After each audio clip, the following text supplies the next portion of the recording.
Chapter 1487. As Wang Ming's personal bodyguard, like most cultivators, Jiayin generally didn't need to rest at all. Her task was to protect Wang Ming and assist him in some of his experiments. In addition, if she discovered that Wang Ming was conducting relatively dangerous experiments, Jiayin would also consider reporting the problem to her superiors. Wang Ming actually didn't dislike Jiayin, but there were times when she was too rigid in her work. Most importantly, there were a lot of things that he couldn't explain to her, which created some communication barriers.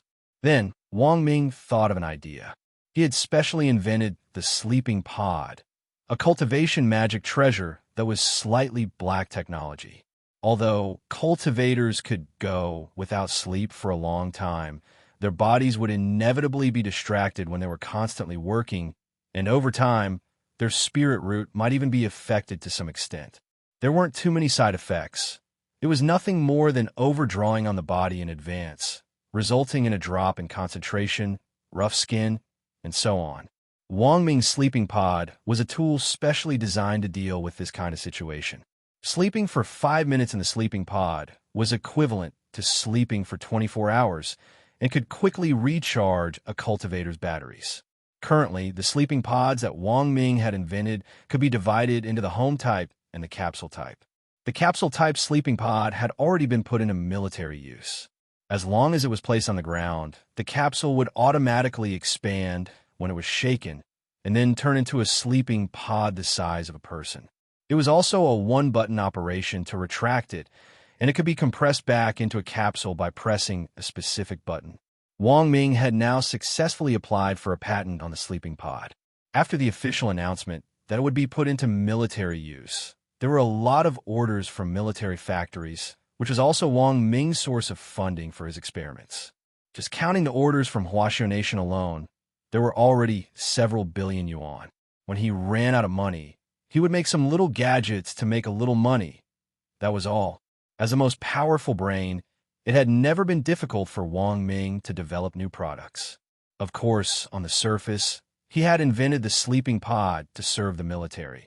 But the truth was that his original purpose had been to restrain Jiayin. Jiayin wouldn't let him do many of the experiments because they were dangerous. In this case, it was fine as long as he could lock Jiayin in the sleeping pod. Although Jiayin was a tomboy, she was in the end a girl who loved beauty. Jiayin didn't need Wang Ming to explain that not sleeping for a long time wasn't good for the skin. Thus, after the sleeping pods were invented, Jiayin had practically become accustomed to using them. Wang Ming had also figured out how she used them, and had taken advantage of Jiayin's time off to conduct a lot of secret experiments. So at this moment, Jiayin should still be inside. Wang Ming instantly quivered when he saw that slightly murderous gaze. "I didn't expect you to be so experienced in the field of love. Why haven't I heard you mention it before?" Jiayin's face was clouded as she focused all her attention on Wang Ming's words. He didn't care who on earth Wang Ming was discussing emotions with. When she woke up, she could hear Wang Ying's voice outside. She only knew that it clearly wasn't Wang Ling's voice. It was probably Wang Ming talking to a friend on speakerphone. She didn't care who he talked to. But as an official magic treasure researcher, while Wang Ming was an academician, he was also a magic treasure consultant specially hired by the army. This was a member of the organization. Since he was a member of the organization, Jiayin felt that it was necessary for her to be concerned about his lifestyle. "Inzi, listen to me. It's not what you think."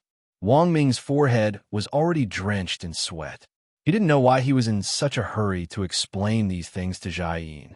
He just felt that if he didn't explain, the consequences might be very serious. That was because he realized that whenever Jiayin was in a bad mood, this guy would cook to vent his emotions. And he was the lab rat of Inzi cuisine. As for how terrifying Jiayin's cooking was, Wang Ming felt that he didn't need to explain. It wasn't just that it was poisonous, it was all corpse-dissolving powder. Wang Ming felt that after eating it, his entire body would be melted by the poison. Thus, combined with mathematical concepts, Wang Ming called it factorization, seeing that a big battle was inevitable that night.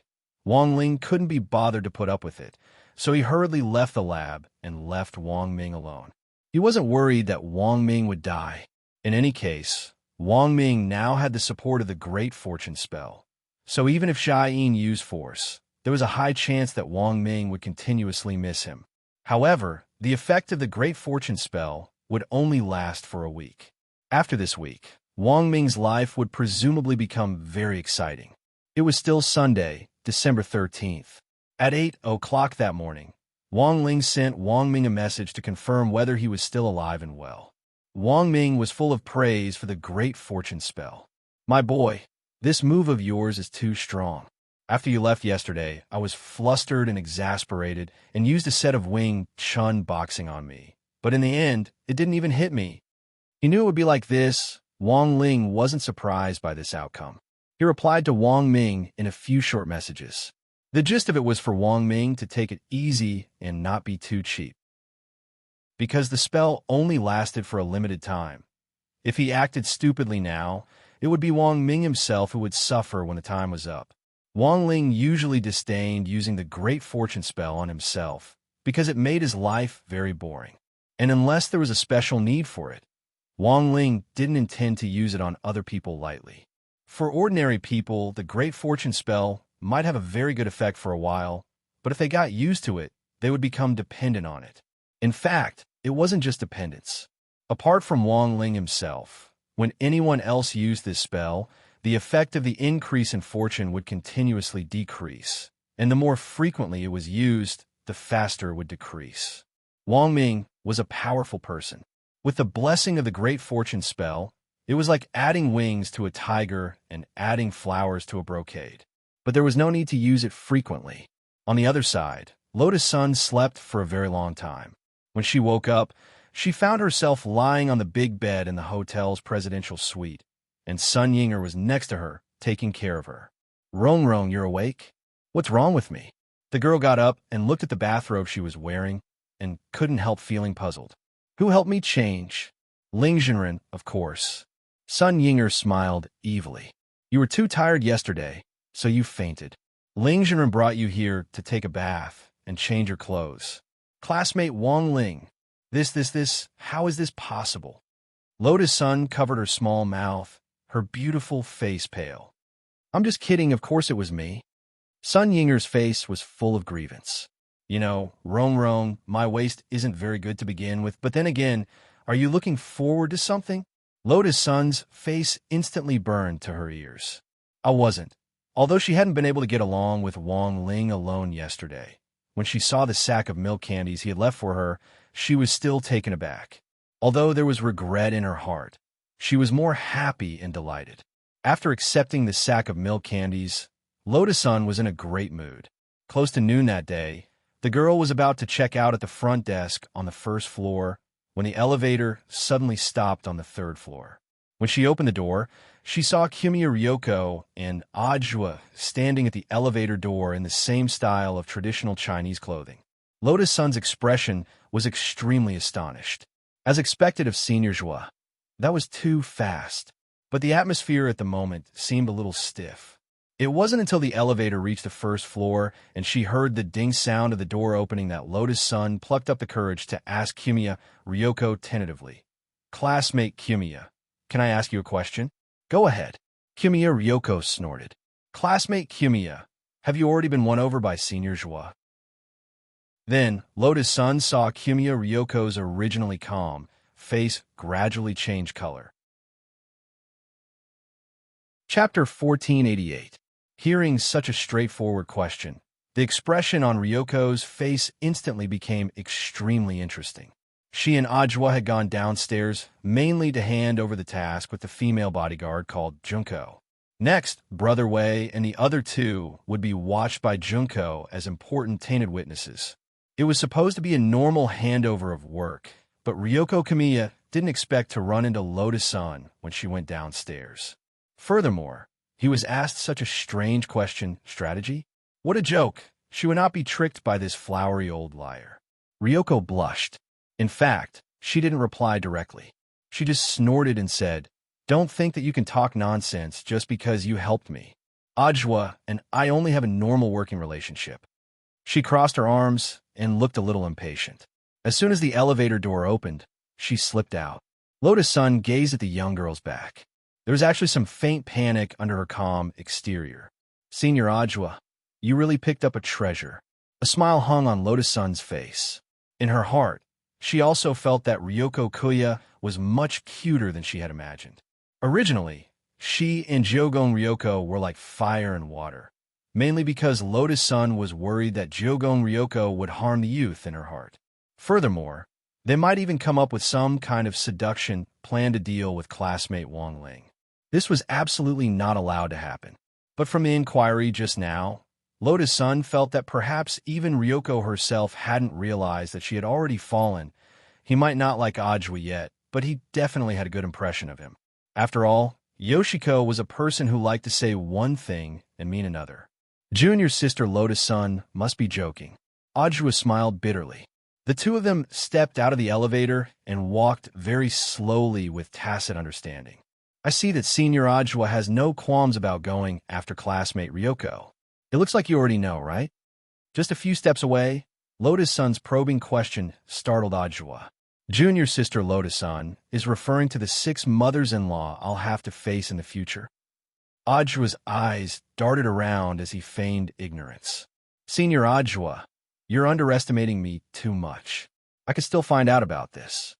Lotus Sun sighed and said with a dignified smile, but please rest assured, Senior, I won't tell anyone about classmate Yoshiko's secret. That's good. Ajwa heaved a sigh of relief. Actually, I'm also waiting. He was waiting for the day when Kamiya Ryoko would confess her secret to him. Moreover, he deeply believed that it wouldn't be too late for that day to come. When she came to the front desk to check out, Lotus Sun felt the hostility of the female bodyguard named Junko. Lotus Sun couldn't remember when she had offended her, but she had a rough understanding of the hostility in her eyes. After all, in the female bodyguard's impression, she had always been the enemy of the Jyogon family. Junko, don't be so rude. Kamiya Ryoko noticed Junko's abnormality and quickly reminded her softly. Although the female bodyguard did not understand what had happened between her Miss and Miss Sun, she still restrained the sharpness in her eyes. The most important thing is what I told you last night. Someone in my family is trying to take advantage of my study abroad period to harm me. Kamiya Yoshiko said. It had now been confirmed that the people involved were the Ah-Wei trio, who worked under 6th Madam's command. As for the Ghost Chart Rebellion, Kamiya Ryoko felt that it was another group of people plotting in secret. That was to say, there were at least 2 groups of people who wanted to deal with her. Furthermore, these 2 groups of people were already out in the open.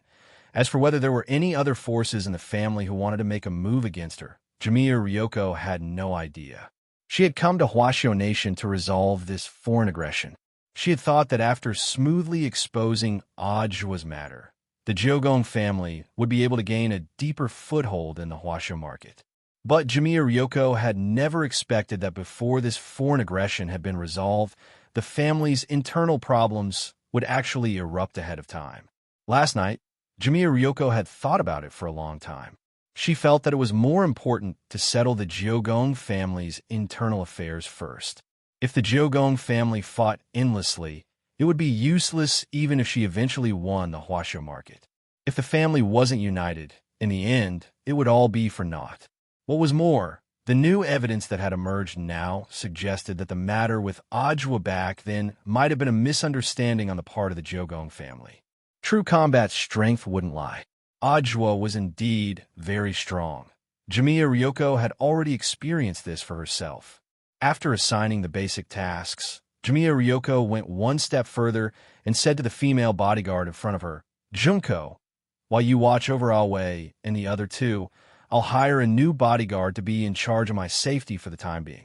Kamiya Ryoko had originally wanted to keep this a secret, but Junko was one of her own, so she felt that it was better to be honest. Bodyguard? Who? Junko was stunned. She had actually heard the rumor about the new bodyguard last night, and was very curious about who it was. It's me. I've been standing in front of you for a long time. Ajwa pointed to himself with a radiant smile. You? Junko was shocked. Wasn't this guy the target of their investigation? But very quickly, her expression returned to normal. Junko had her own understanding of why her young lady had hired Ajwa as a bodyguard. It had to be to better get close to Ajwa and find evidence of his impersonation, which was why she had arranged this show, right? She understood. In fact, Junko herself was also very angry with these impersonators. The main thing was that there had been more and more news about impersonators recently, such as impersonating someone else's identity and getting into a university. Although their education had been revoked later, this kind of behavior had already interfered with other people's lives. These people who used power and money to change their own fate had no idea how much effort the person they were impersonating had put in to change their own fates. Due to the long period of time, it was usually very difficult to find direct evidence against these imposters who had power and influence. So eldest Miss Ryoko had thought of hiring Ajwa as a bodyguard to keep this guy by her side, which would make it easier to collect evidence as expected of eldest Miss Ryoko. Looking at the female bodyguard's frowning face, Jimiya Ryoko was speechless.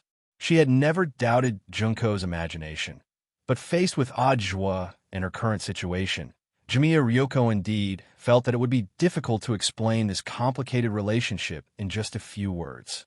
Thus, she could only sigh in her heart and ignore what the female bodyguard was thinking for the time being. Also, have you found the senior I asked you to help me find? Jimiya Ryoko suddenly asked at that moment. The senior changed his address, and it took us a while to find him, the female bodyguard said. Judging from his current whereabouts, he seems to be going to Battle Sect a lot recently. Going to Battle Sect a lot? At that moment, Jimiya Ryoko glanced at Ajwa and felt that he could help. Many people go to Battle Sect, so who is this senior? Ajwa asked, rubbing the back of his head. This is the original creator of the Ghost Record. Jimiya Ryoko looked at Ajwa and said, I can't tell you anything else, but this senior's name is Jean Deng. Chapter 1489. What a small world. Ajwa sighed with emotion in his heart. Although, when Jimiya Ryoko said the keyword Battle Sect, he vaguely felt that it might be related to someone he knew. It was just that he didn't expect this acquaintance to be Senior Golden Lamp. After all, he was a monk who had lived through so many reincarnations. He had done all kinds of jobs. Even the production of the Jogong family's Ghost Manual had something to do with him. He was basically a full-time expert. It looks like you know this, senior. Ryoko Kamiya blinked at Ajwa, as if expecting something. Ajwa couldn't help sneering in his heart. This was more than just an acquaintance after being beaten into submission by Wang Ling. Senior Golden Lamp was already one of them. Although he didn't have a position in Battle Sect on the surface, he was in fact in the group chat of Battle Sect's core members. Furthermore, because Ajwa was Wang Ling's disciple, Jean Deng actually took good care of him. Basically, as long as Ajwa would dare to ask, Jean Deng would never refuse his request. Of course, Ajwa generally wouldn't specially ask Jean Deng for help for no reason. He knew very well that the Golden Lamp was willing to help him largely out of respect for his master. And for a senior like this, even if he returned the favor, he might not even be able to see him, so he might end up causing trouble for his master. But now, for Kamiya Yoshiko's words, Ajwa felt that he could be bold for once. The main thing was that this was not a request, but an instruction to help Kamiya Ryoko pull some strings to meet Golden Lamp Monk. I have a rough idea of where Senior Golden Lamp is, but it's hard to say whether we'll meet. Ajwa deliberately kept her in suspense. How about this? I'll take classmate Yoshiko to have a look today. I'll go too. I can send someone else to keep an eye on them. Junko said. You can't. You have to stay and look after him. Ajwa looked at the female bodyguard. Monk Golden Lamp isn't used to being disturbed. He won't be happy if too many people go. But just do as Ajwa says, Chunzi. Keeping an eye on the three of them is your top priority, Ryoko Kamiya said. I understand, miss. Is there really something going on between you and this Ajwa? Junko felt that she had discovered a huge secret. He was obviously sending her away. It was obvious that he wanted to spend some alone time with her. If you talk nonsense again, I'll deduct all of your salary. Ryoko blushed and snorted. The reason why I chose you to keep an eye on him is because I can only choose you. Now that I'll weigh and the others were being protected, the others thought that they were dead.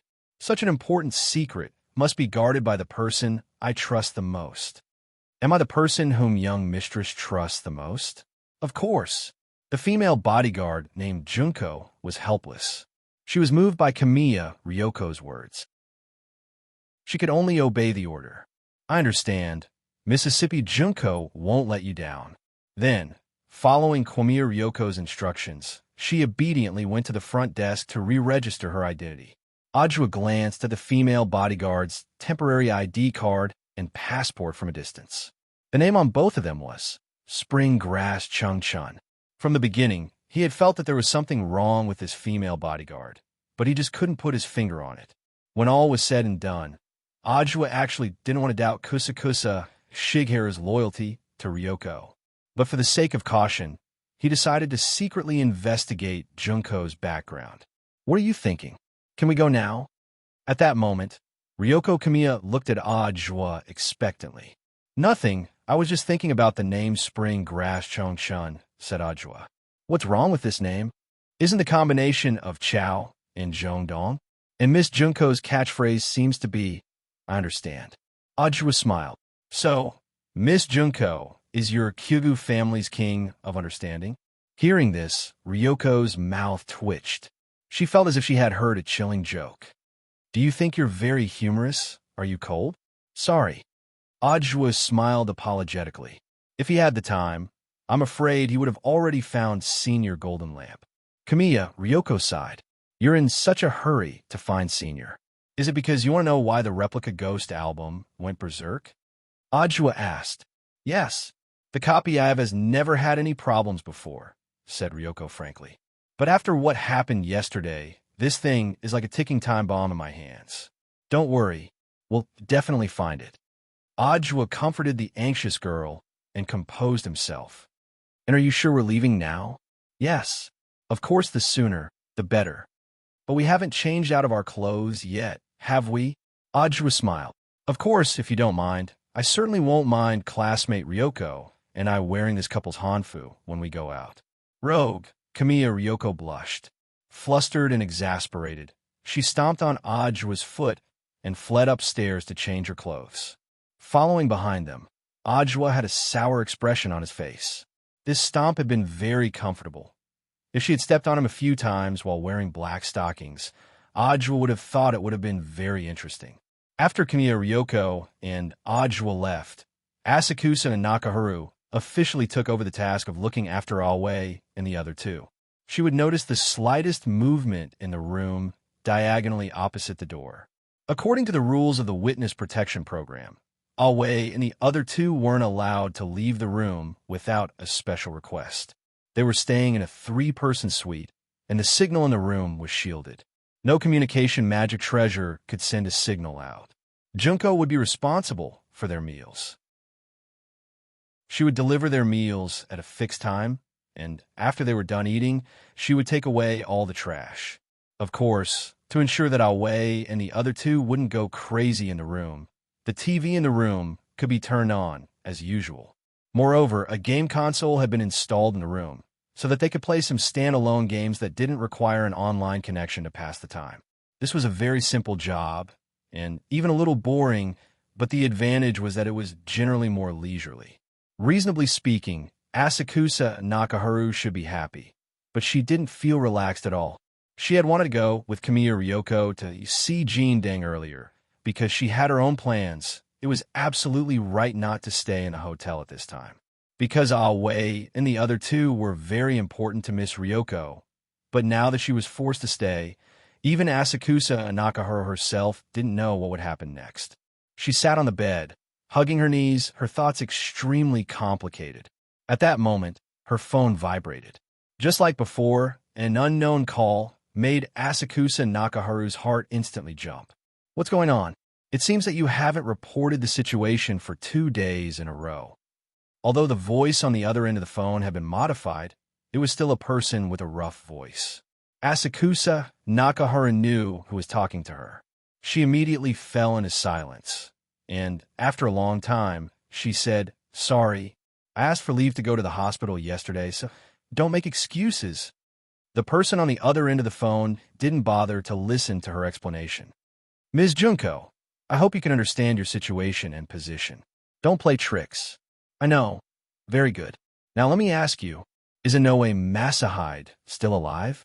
On the other end of the phone, the person sneered in a tone as if everything was under control. Ms. Junko, I hope you can answer truthfully. Chapter 1490. Kumi Ryoko had changed into light, white sportswear. In fact, this was spring grass Shigur's clothes. Given that there would be more field work later on, it seemed more convenient to move around in sportswear. She had put her hair up and a white cap over it. From a distance, she looked like a very good-looking boy. Of course, the main reason why Kumi Ryoko looked like a boy wasn't the sportswear, the coiled hair, or the cap, but the fact that her chest wasn't too high above sea level. Ajwa personally drove Kumi Ryoko to where Golden Lantern was currently staying. On the way, from time to time, he would look at the girl sitting in the front passenger seat with her arms crossed and her eyes slightly closed. Halfway there, Kumi Ryoko finally couldn't take it anymore. Have you seen enough? Shouldn't I be the one asking that? Ajwa gripped the steering wheel, not the slightest bit flustered. What do you mean? Kumi Ryoko frowned. If you don't look at me, how do you know I'm looking at you? Kumi Ryoko was stupefied by this question. This was Ajwa's usual roguish sophistry. She knew that, as a foreigner, she would most likely be at a disadvantage if she continued to bicker with him. So she simply snorted and turned her head away. If you want to look at me more generously. Isn't it a little too petty to look at me through the reflection in the glass window? Ajwa laughed. You nonsense. Ajwa didn't know if he had hit the nail on the head, but the girl's face heated up. As long as you know whether I'm talking nonsense or not. Aren't you always looking at me out of the corner of your eye? I'm driving, so I have to watch the road.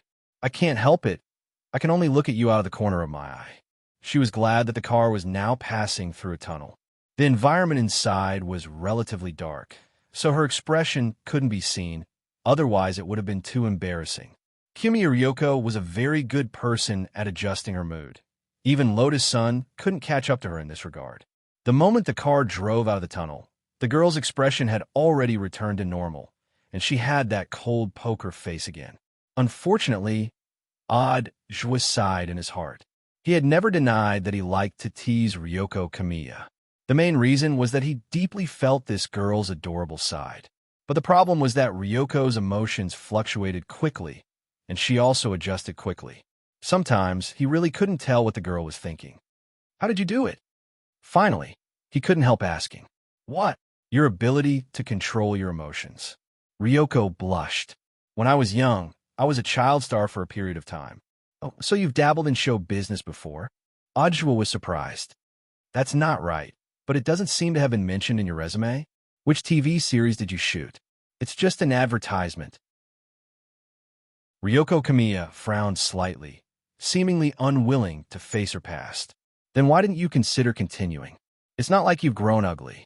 Instead, you become cute. When Ajwa said this, Kamiya Ryoko quickly raised her hand to press down on her hat and did her best to restrain her expression. This wasn't something I wanted to do in the first place. It was my mother's wishful thinking, Ryoko explained. It was for this reason that she had never been willing to mention that she had once shot an advertisement as a child star. In Ryoko's view, this was actually a dark history. Of course, the female bodyguard Junko knew about it, but because she knew that this was a minefield, Kusakusa Shigeru had never mentioned it. But now, Ryoko Kamiya had actually taken the initiative to bring it up in front of Ajwa. She herself felt it a little inconceivable. After that, there was a long silence in the car. It wasn't easy to find a chance to be alone with a girl, and Ajwa certainly wouldn't miss out on this kind of teasing. He knew that Ryoko Kamiya had always paid more attention to her image. In a situation like this where there were no outsiders around, it didn't matter even if she joked a little because no one else could hear it. What kind of advertisements did you shoot? Ajwa asked. The corners of Ryoko's mouth twitched. She had thought that this topic was over. Sure enough, she had underestimated Ajwa.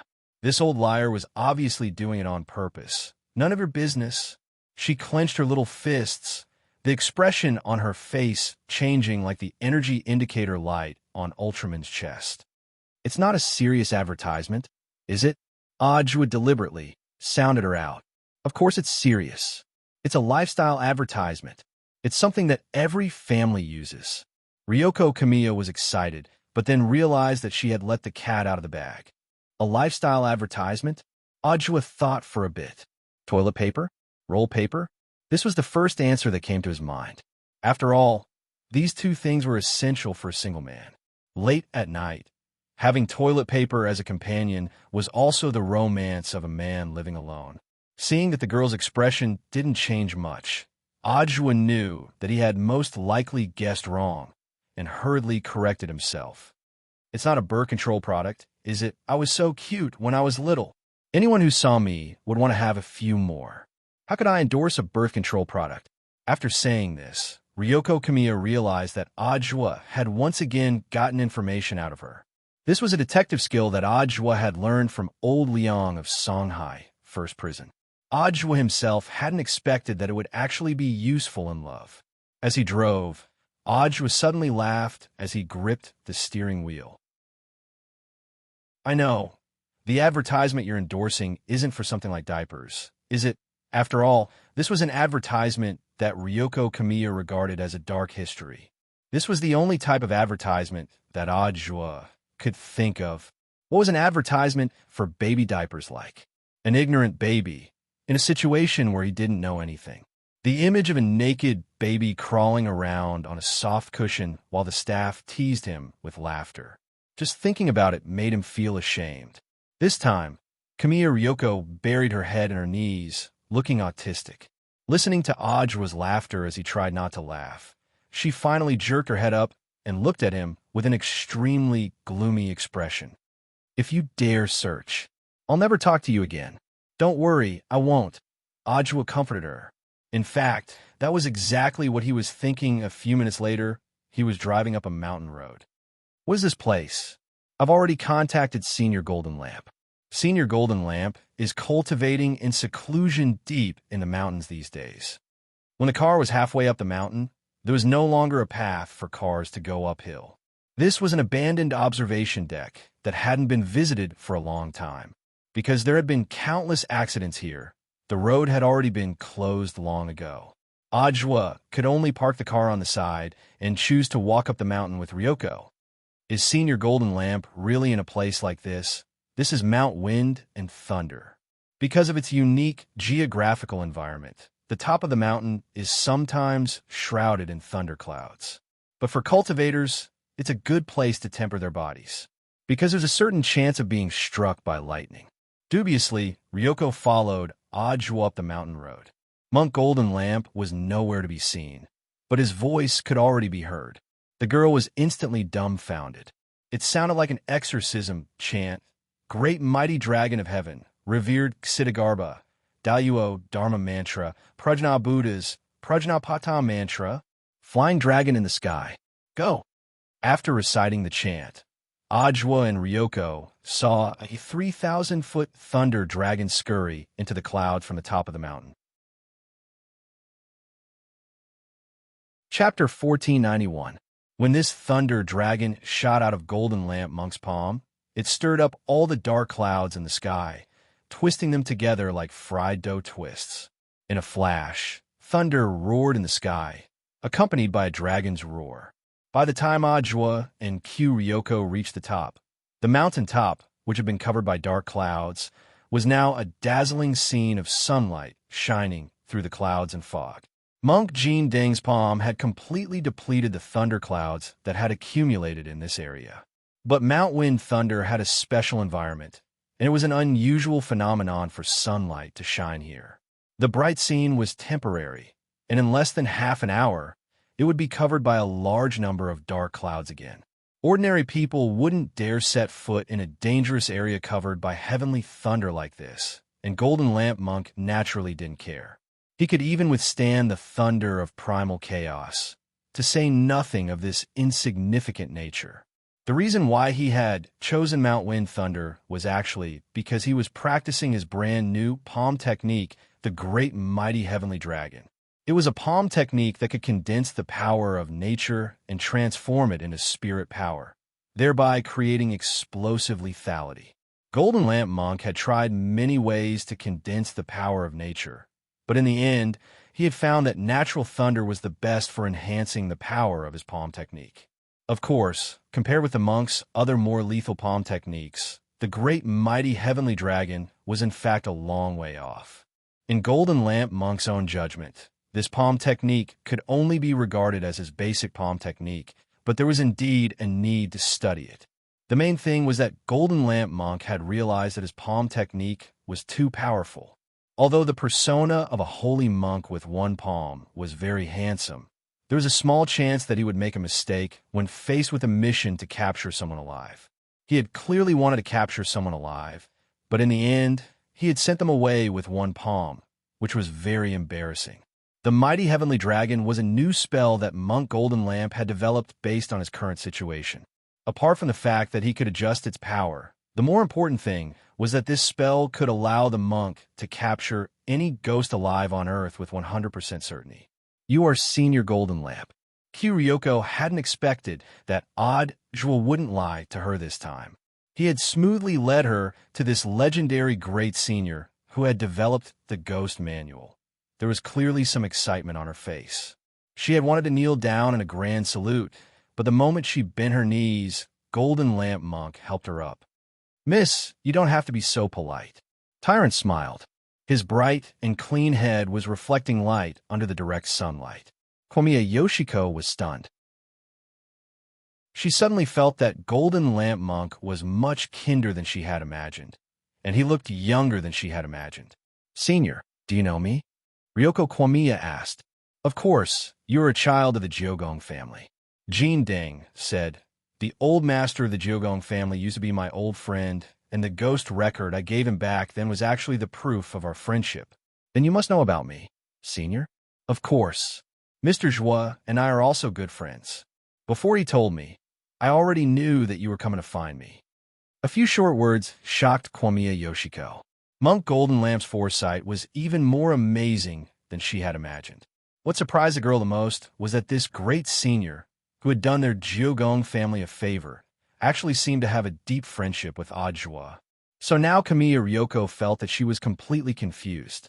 She felt that the Odd Joie she knew wasn't the same old liar who was widely rumored to be in the Jiogong family. This humble monk already knows the real reason why this copy of the ghost record in Miss Ryoko's hands is rioting. At that moment, the monk narrowed his eyes. Someone used the main book of the ghost record to forcibly open the escape passage of the copy and release those ghosts. "Use the main book," Komiya Yoshiko frowned deeply. The main book of the ghost record had been sealed in the Jiogong family's house. In other words, the real reason why this copy of the ghost record had rioted was indeed related to someone in the Jiogong family on Sun Island. Komiya Yoshiko. "But who on earth?" Hearing this, the monk was silent for a while before he said indifferently, "It's not time for this humble monk to reveal this matter, because it concerns the fate of Miss Ryoko and the Jiogong family. So this humble monk can only say this much. Miss Ryoko will have to investigate the rest on her own." "I understand. Thank you for your guidance, Senior." Komiya Yoshiko's pupils contracted slightly. At the same time, she had a new plan in mind.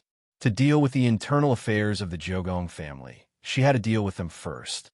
But if she returned to investigate in person now, she was bound to encounter an even more dangerous situation. So now, there seemed to be only one way left. This was the plan that Komiya Yoshiko had suspended. But now, it seemed that this plan was the best choice, and so, that night, Komiya Yoshiko went to see someone. After deciding to use the suspended plan again, it took her several hours to make up her mind. For Komiya Yoshiko, in her short life of more than 10 years, it was the first time that she had paid a special visit like this. As the person whom Komiya Yoshiko was asking for help, even Lotus-san was surprised. Classmate Yoshiko. In the living room of Lotus-san's villa, all kinds of gifts from Komiya Yoshiko were placed on the floor. There were perfume, high-end cosmetics, skincare products, and many local specialties exclusive to Sun Island. "I know you don't lack anything, So if you want these things, just take them. In any case, I'm putting them here, so it doesn't matter if you throw them away. Kwamiya Yoshiko snorted.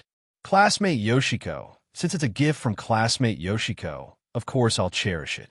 Lotus-san laughed.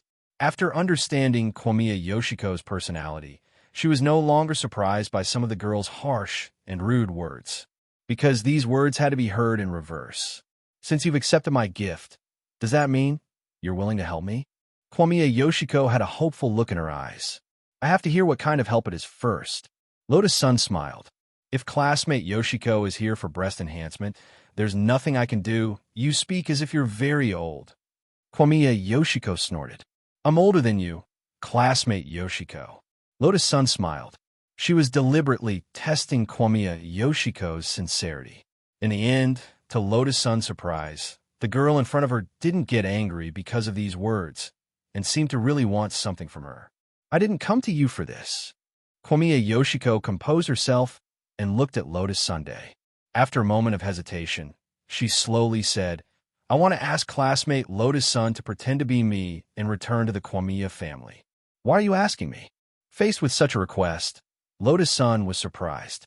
At that moment, Kwamiya Yoshiko looked at Lotus-san and said seriously, because only you are fit to pretend to be me, Kwamiya Yoshiko.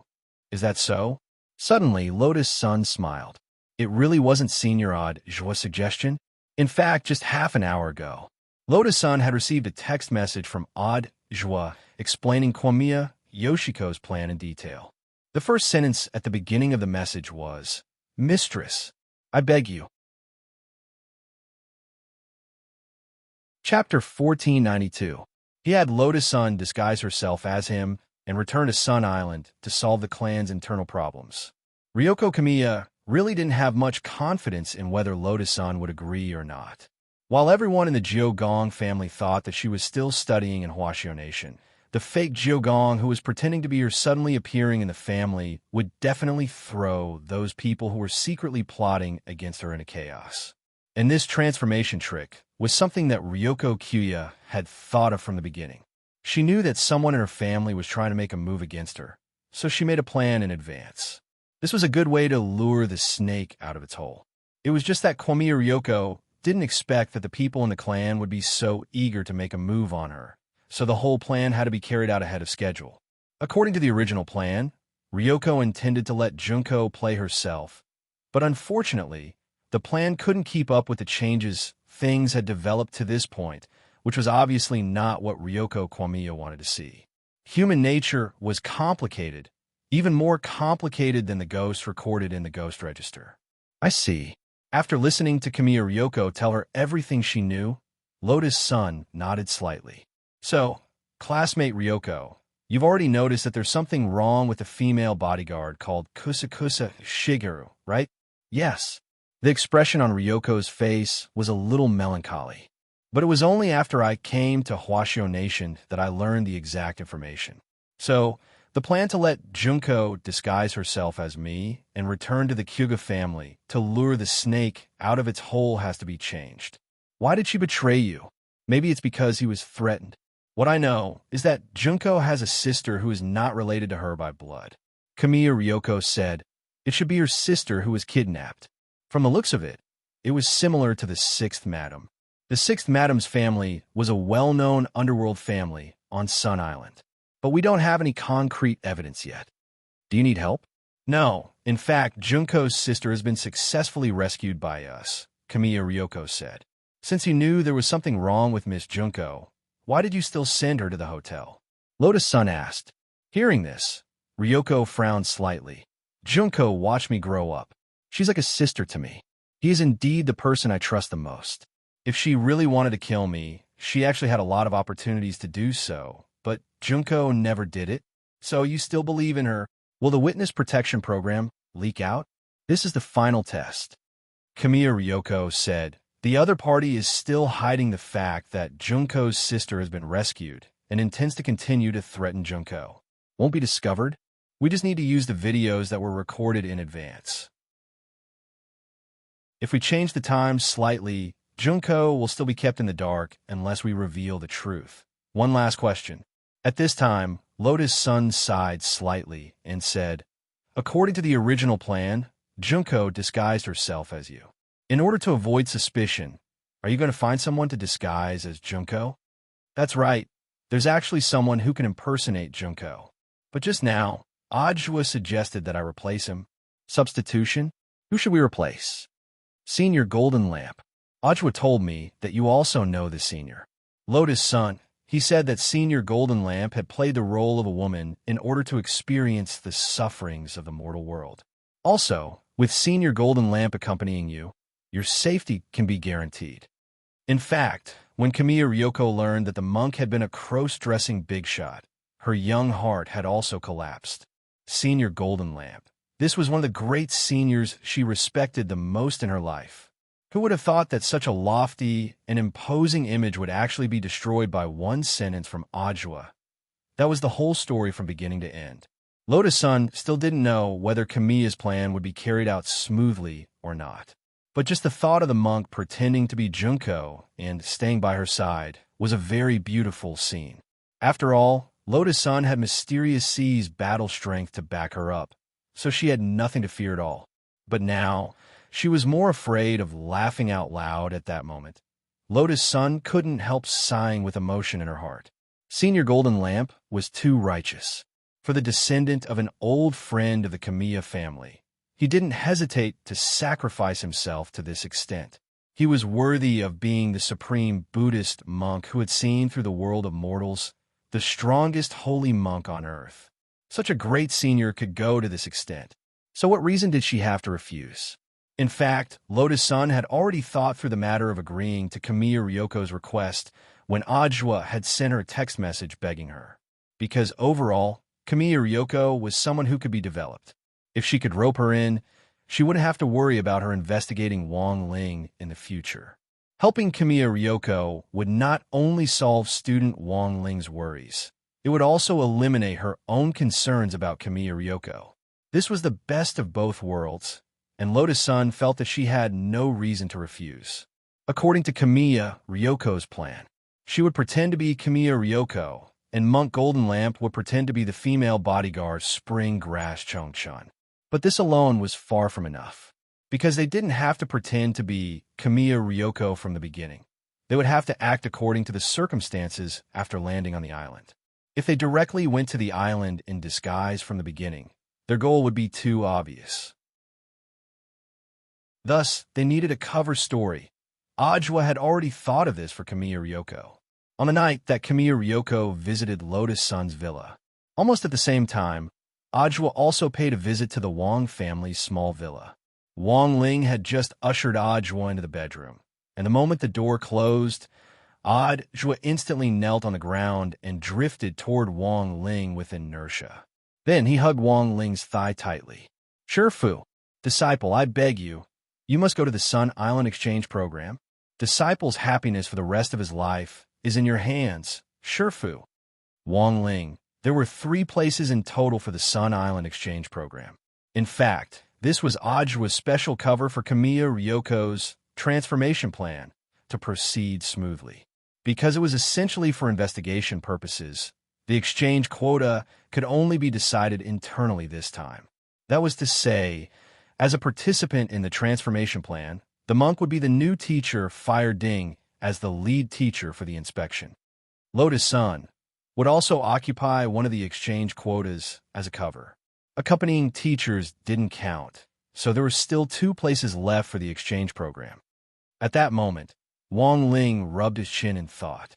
Even if he agreed to Ajwa's request, then who did Ajwa intend to give this extra quota to?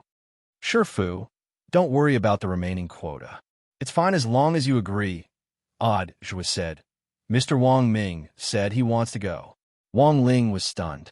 He understood the reasoning, but the problem was that Wang Ming didn't seem to be a student of number 60 high. This was a little too much. Ajwa seemed to have already considered Wang Ling's problem. "Shifu, don't worry about this. Mr. Ming has previously used his identity as Wang Shower to participate in the military training exercise for the 6 schools. So his student status is actually still at number 60 high. It's just that he's on suspension." Chapter 1493. Wang Ling suddenly felt that Ajua had become a little bolder recently, but he had indeed never seen Ajua beg him like this for someone before. For a moment, Wang Ling felt something tugging at his heartstrings, but he couldn't quite put his finger on it. He felt that he should be able to understand. But every time this happened, Wang Ling felt as if his heart was being firmly gripped by a large invisible hand. That invisible hand was like a cage, crushing all of his emotions that were about to rise and fall into the turbulent but hidden undercurrent in his heart. Thus, Wang Ling often felt that he didn't understand. But it was as if Ajua's request for Ryoko Kuya's sake could touch him, and he couldn't refuse it. Forget it. He would just treat it as a show of affection between master and disciple.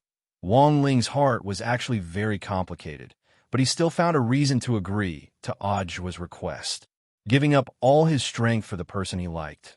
Somehow, Wang Ling felt that this scene was a little familiar. During the joint military training exercise for the 6 schools last semester, the old devil had knelt before General E in front of everyone for the sake of his wife. To this day, Wang Ling still remembered that scene. It was as if that scene had been engraved in his mind, and he couldn't forget it. Perhaps he still needed a lot of time before he could truly understand that kind of action, but he still had a long road ahead of him. Who knew when he would be able to understand? Maybe 10 years? Maybe 20 years? Or maybe forever? Wang Ling smiled bitterly in his heart. He reached out to rub the curls on Ajua's forehead, and he felt a warm current flow between his eyebrows into his head. It was as if Wang Ling had given him strength to fill up the reservoir of the 33 paths of primordial qi inside his body. At the same time, he told Ajua some things in the hope that he would pay more attention to him while he was away from the country. Sure, Fu, you agree? Ajua was overjoyed and excited to the point of tears. The truth was that he hadn't thought that Wang Ling would definitely agree at first. After all, his request conflicted with Shifu's passion for a peaceful life. Going abroad as an exchange student was really too eye-catching, but Ajua had in fact already thought of a remedy. This operation was a two-way exchange between number 60 High and Sun Island. Given that other schools weren't involved, Ajua could still temporarily block the news. After Ajua left, Wang Ling waited in the bedroom for that man to appear. When the remote holographic projection appeared in the bedroom, Wang Ming's smiling face appeared in front of Wang Ling. Looking at Wang Ling's expression, the young man couldn't help laughing. I really didn't follow you on purpose this time. I really do have something important to do. He looked at Wang Ling and said, Do you remember the silver horn DNA we investigated previously? Teacher Guoping is now an expert in this field. Although he couldn't find any DNA comparison data in the database, he still determined that this silver horn person might be related to some aliens who illegally stayed on Earth on Sun Island. His judgment is the same as the result I got from hacking into the private database. Originally, this matter should have been handed over to Teacher Guoping, but isn't he too busy right now? Wang Ling looked at Wang Ming doubtfully. He knew this man too well. Even if he didn't read his mind, he knew that there must be another reason behind it. All right, I admit that there aren't many opportunities to travel at public expense. I've been cooped up in the country for too long. I just want to find an opportunity to go out and have some fun. Then what about Jiayin? Wang Ling asked telepathically. You definitely won't be able to shake her off. She'll buy another plane ticket to follow us, said Wang Ming. At that moment, Loopy Toad, who had been lying on the ground in silence for a long time, lazily raised its eyelids and chuckled. I think this girl should like you. Be more confident, don't should. She just likes me, said Wang Ming. Wang Ling and Loopy Toad rolled its eyes. You already know that, but you're still hanging on to her?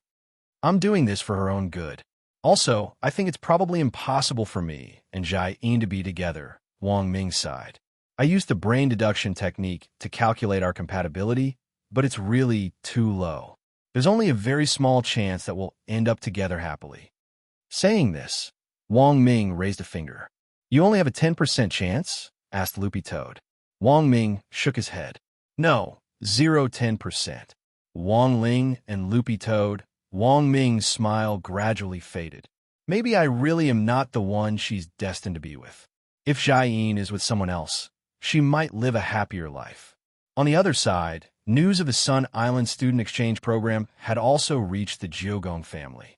This was an internal communication between Jiogong Ryoko and the Jiogong family to release the news in advance. This was also a plan that Jiogong Ryoko and Ajwa had come up with after discussion.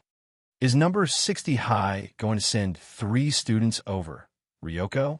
The person who spoke to Jiogong Ryoko was the Jiogong family's exclusive foreign affairs liaison officer, Luminous Immortal Kazuo. This was a tall old man with silver-white hair. He had white hair and a ruddy complexion and didn't have the slightest wrinkle on his face. Yes, Uncleing, I'll send you the information on the 3 people and the teacher leading them, said Jiogong Ryoko. No problem, leave it to me. Don't worry, Miss Ryoko. I'll definitely contact the best school closest to the Jiogong family and give our distinguished guest from afar the best experience. Luminous Immortal Kazuo smiled. By the way, Miss Ryoko, won't you take this opportunity to come home for a visit? The family head, Old Master, and Old Madam miss you. This sounded like a test, and Jiogong Ryoko was silent for a moment before she replied with a smile. I haven't completely established myself in Huashio Nation yet, so I can't come back for the time being. Please don't worry, Grandpa and Mom and Dad. Also, I should be able to find out the whereabouts of that dead fish-eyed youngster very soon. Dead fish-eyed youngster? You mean the one who was seen by the Daycrawler ghost back then? That's right. Jiogong Ryoko said, I invested heavily in Master Shochong's research institute, and I believe that he'll soon be able to develop a tool that can smoothly find that youngster. The girl on the phone stopped telling her family that she was safe and explained her various plans. But she didn't say that she had been poisoned by the world is full of dead fish eyes drug. After the announcement, Jiogong Ryoko hung up the phone and patted her flat chest with a sigh of relief. It's finally all settled. At that moment, she was still in Lotus Sun's bedroom. You're still looking for that dead fish-eyed youngster? After hearing Jiogong Ryoko's words, Lotus Sun asked, stifling a laugh in her heart. That's right. If it weren't for your drug, which causes me to look at other people with dead fish eyes, I might have found him long ago. Lotus Sun, I think you shouldn't be too obsessed with this. You might not be able to find him. Jiogong Ryoko said no. After you and classmate Wang Ling go abroad, I'll definitely find him. Lotus Sun. Chapter 1494. Lotus Sun, this time, I really have to thank you. After receiving a definite answer, Jamiya Ryoko was finally a little relieved. You're welcome, classmate Jamiya. Lotus Sun smiled generously and sincerely. I know you've always regarded me as your opponent. In fact, I've always been deeply honored to be chosen as your opponent, classmate Jamiya. Hearing this, Jamiya Ryoko immediately blushed. It had to be said that Lotus Sun's psychological attack was indeed superb, and the so-called Lotus Sun domain was in fact an enhanced and passive version of this psychological attack. As the future heir to Huawo Water Curtain Group, Old Man Sun had trained Lotus Sun in a comprehensive manner since she was a child. Observing one's words and body language and observing one's heart was in fact a business tactic. After Lotus Sun confirmed that Jamiya Ryoko was different from Jiang Yingying and didn't really like Wang Ling, she had changed her strategy toward Jamiya Ryoko. From targeting her at the beginning to working together for a win-win situation now, it was all for the sake of helping Ajwa win over this beautiful girl of the plains as soon as possible. As it turned out, Lotus Sun's move was indeed very effective. Don't misunderstand, classmate Lotus Sun. This time, it's just a temporary cooperation. You'll always be my opponent. Jamiya Ryoko blushed. She tried to disguise herself as super fierce, but she didn't realize that when her big eyes widened, she actually looked very silly and adorable. Classmate Ryoko, you don't have to thank me. If you want to thank someone, thank Senior Ajwa. He was the one who arranged everything. I've never seen him beg anyone, said Lotus Sunday Jamiya. Ryoko crossed her arms and pursed her lips. Really, who asked him to meddle in other people's business? Although she said that, Lotus-san felt that it was more like a spoiled child. Also, I want to know if the two people traveling with classmate Lotus-san are reliable. Don't worry, classmate Ryoko. They're both on the same side. One is classmate Wang Ling, whom you've already met, and the other is Wang Xiaoer, who's suspended from school. I know classmate Wang Ling, the one with the delicate features and dead fish eyes? Ryoko Kamiya shrugged. She didn't care too much about Wang Ling, because the effects of the drug hadn't worn off, and she looked at everyone with dead fish eyes. In contrast, she was actually more concerned about Wang Ming. By the way, who is this Wang Xiaoer? What do you mean by saying that they're all on our side? Senior Odd, didn't tell you. Lotus-san suddenly smiled. Student Wang Ling and student Wang Xiao are actually his disciples. However, this matter has not been made public yet, so I hope that classmate Yoshiko can keep a secret. He has a disciple, yes.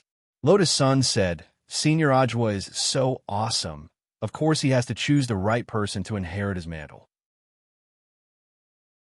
I see. Hearing this, Komiya Ryoko showed an expression of sudden realization and nodded like a chick pecking at rice. By the way, does classmate Yoshiko still suspect Senior Ajwa? He's a man of genuine ability and learning. Lotus-san asked deliberately. I just feel that it's necessary to take a look. Senior Ajwa is a good man. And in terms of age, it shouldn't be a problem for you. Lotus-san said deliberately. I'm underage. Komiya Ryoko emphasized. Oh, that's right. I almost forgot. Classmate Yoshiko is the same age as me. She didn't know if it was her imagination, but Komiya Ryoko suddenly realized that Lotus-san always seemed to be implying something. The girl in front of her was much scarier than she had imagined. The Sun Island exchange program had actually been proposed by the Komiya family from the very beginning, and could be considered Komiya Ryoko's plan to prevent internal strife in the family. In fact, this plan had always been in the process of being implemented, and could be activated at any time at Komiya Ryoko's command.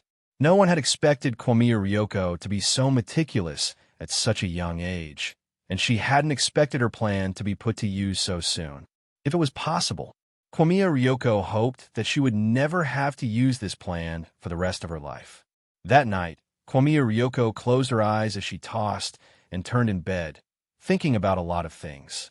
She didn't know how much time had passed before she finally fell asleep. In her dream, she found herself walking on the surface of a frozen lake. A snowstorm blocked her view. For a moment, Komiya Ryoko found that she couldn't see the road in front of her clearly. The faces under her feet were smiling at her at first, but then they suddenly turned into ghosts and leaped out of the frozen lake, turning into all kinds of ferocious forms and pouncing on her. This dream again. This wasn't the first time Komiya Ryoko had dreamed of such a nightmarish scene.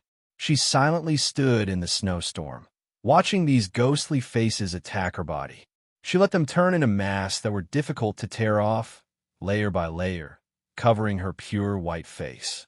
She didn't know when it started, but she began to find that her family had become more and more complicated. When she was young, the big, happy family that had been so warm that it could melt everything in her heart gradually began to be overshadowed by all kinds of dark undercurrents she didn't know when it started, but Komiya Ryoko found that her smile began to lessen. She began to learn to disguise, to fake a smile, and to put on the cold face of society to deal with all the difficulties in front of her. She seemed to have become what she hated the most. All the changes, all the helplessness, made Komiya Ryoko like a bird frightened by the mere twang of a bough.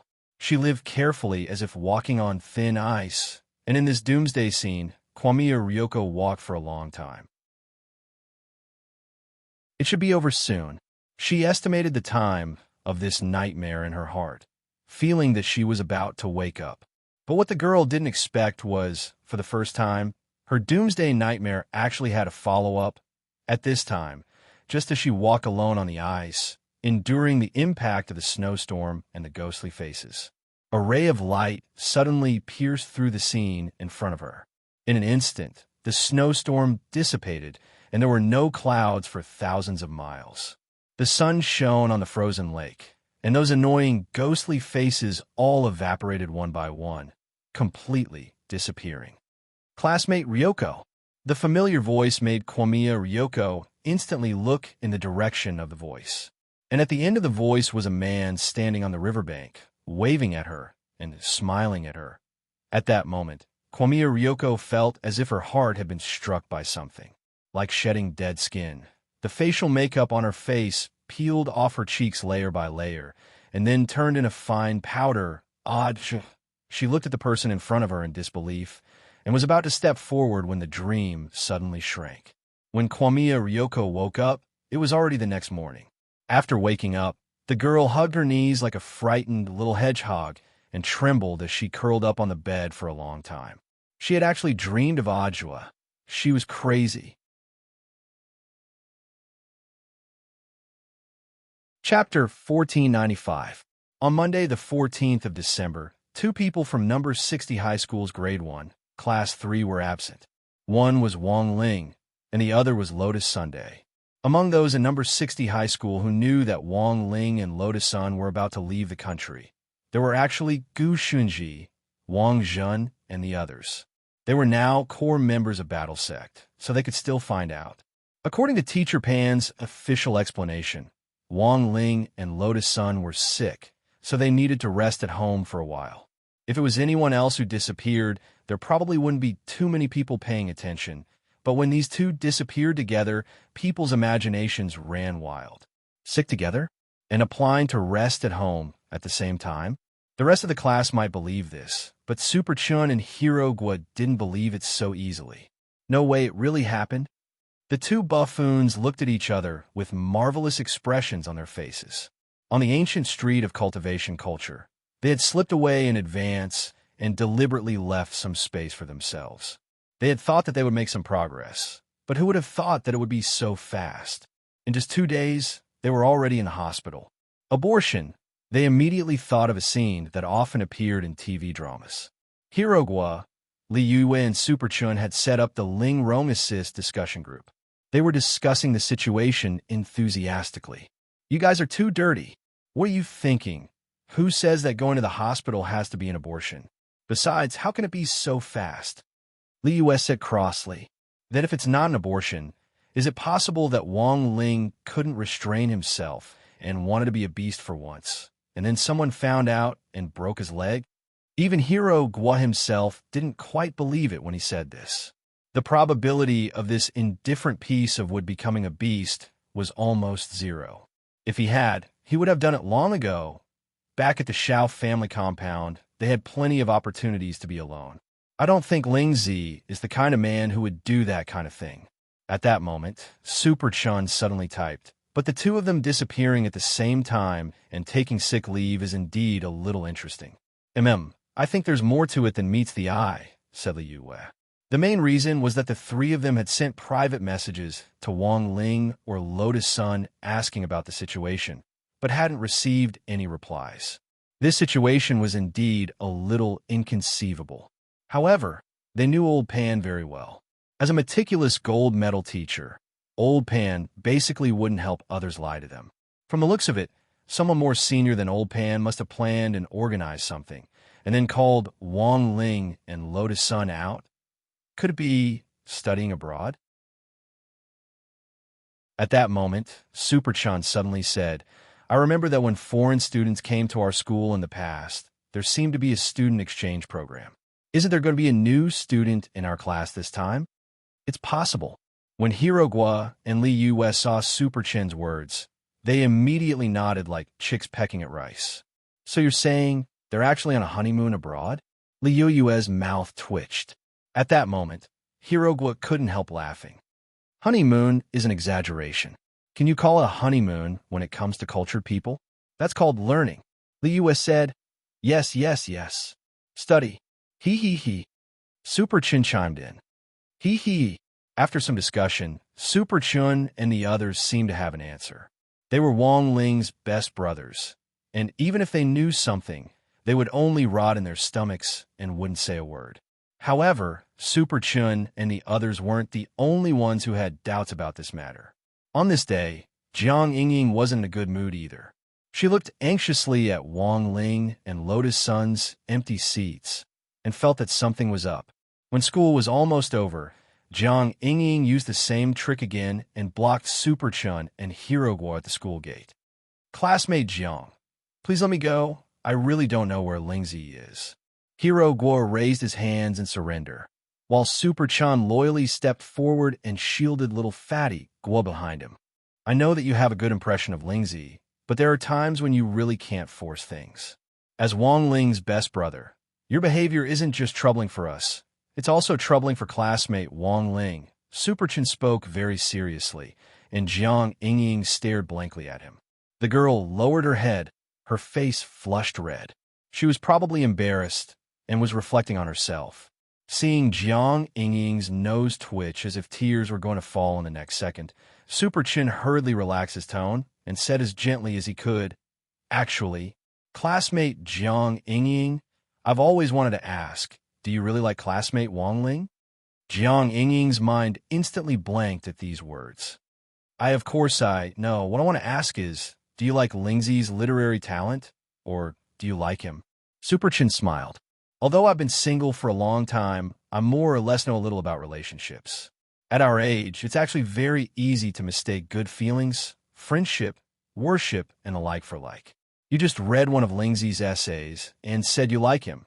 So I think classmate Jiang Yingying should consider this carefully. Jiang Yingying was instantly speechless, and for a moment, she actually didn't know how to refute Super Chun's words. It's fine, classmate Jiang, you don't have to answer me now. My questions are only because I am your son's brother, and I am asking you some questions. They're just some immature little questions, said Super Chun.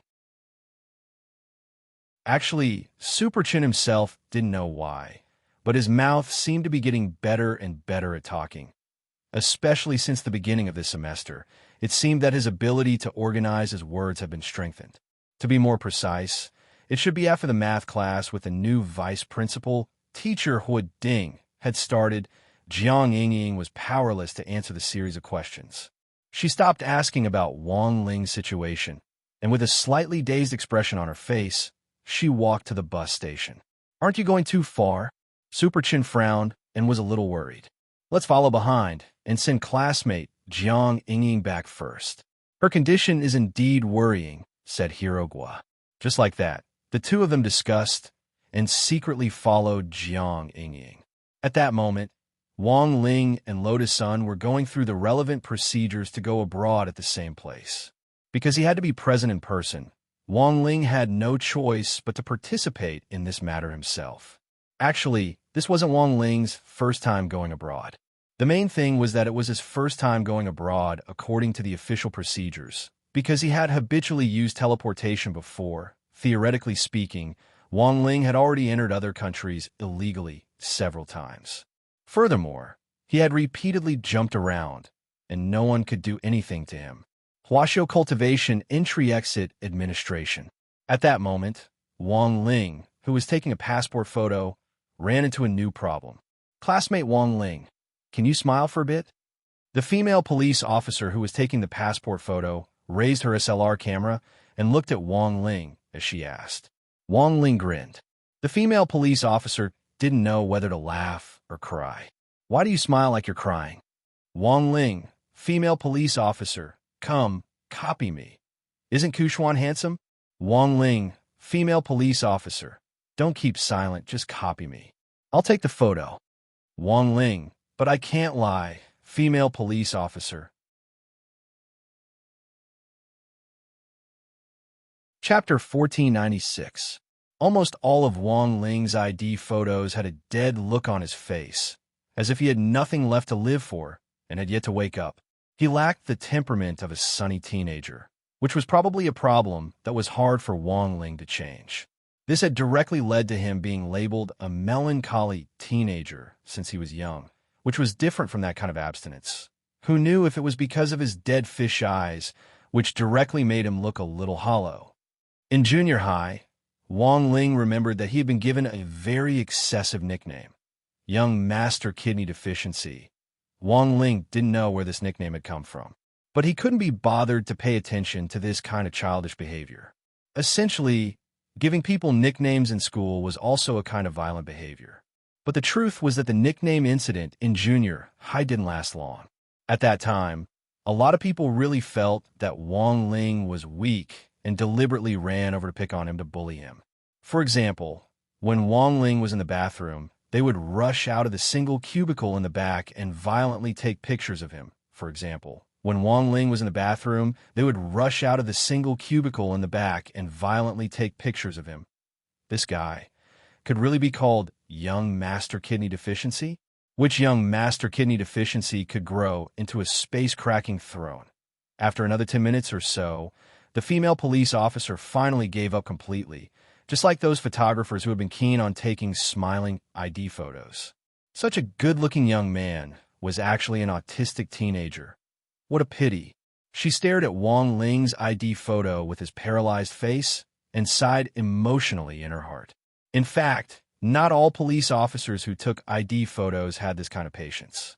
On one hand, it was because they were relatively free today, and on the other hand, this female police officer actually liked Wang Ling. Overflowing with maternal instincts was probably a common problem for women.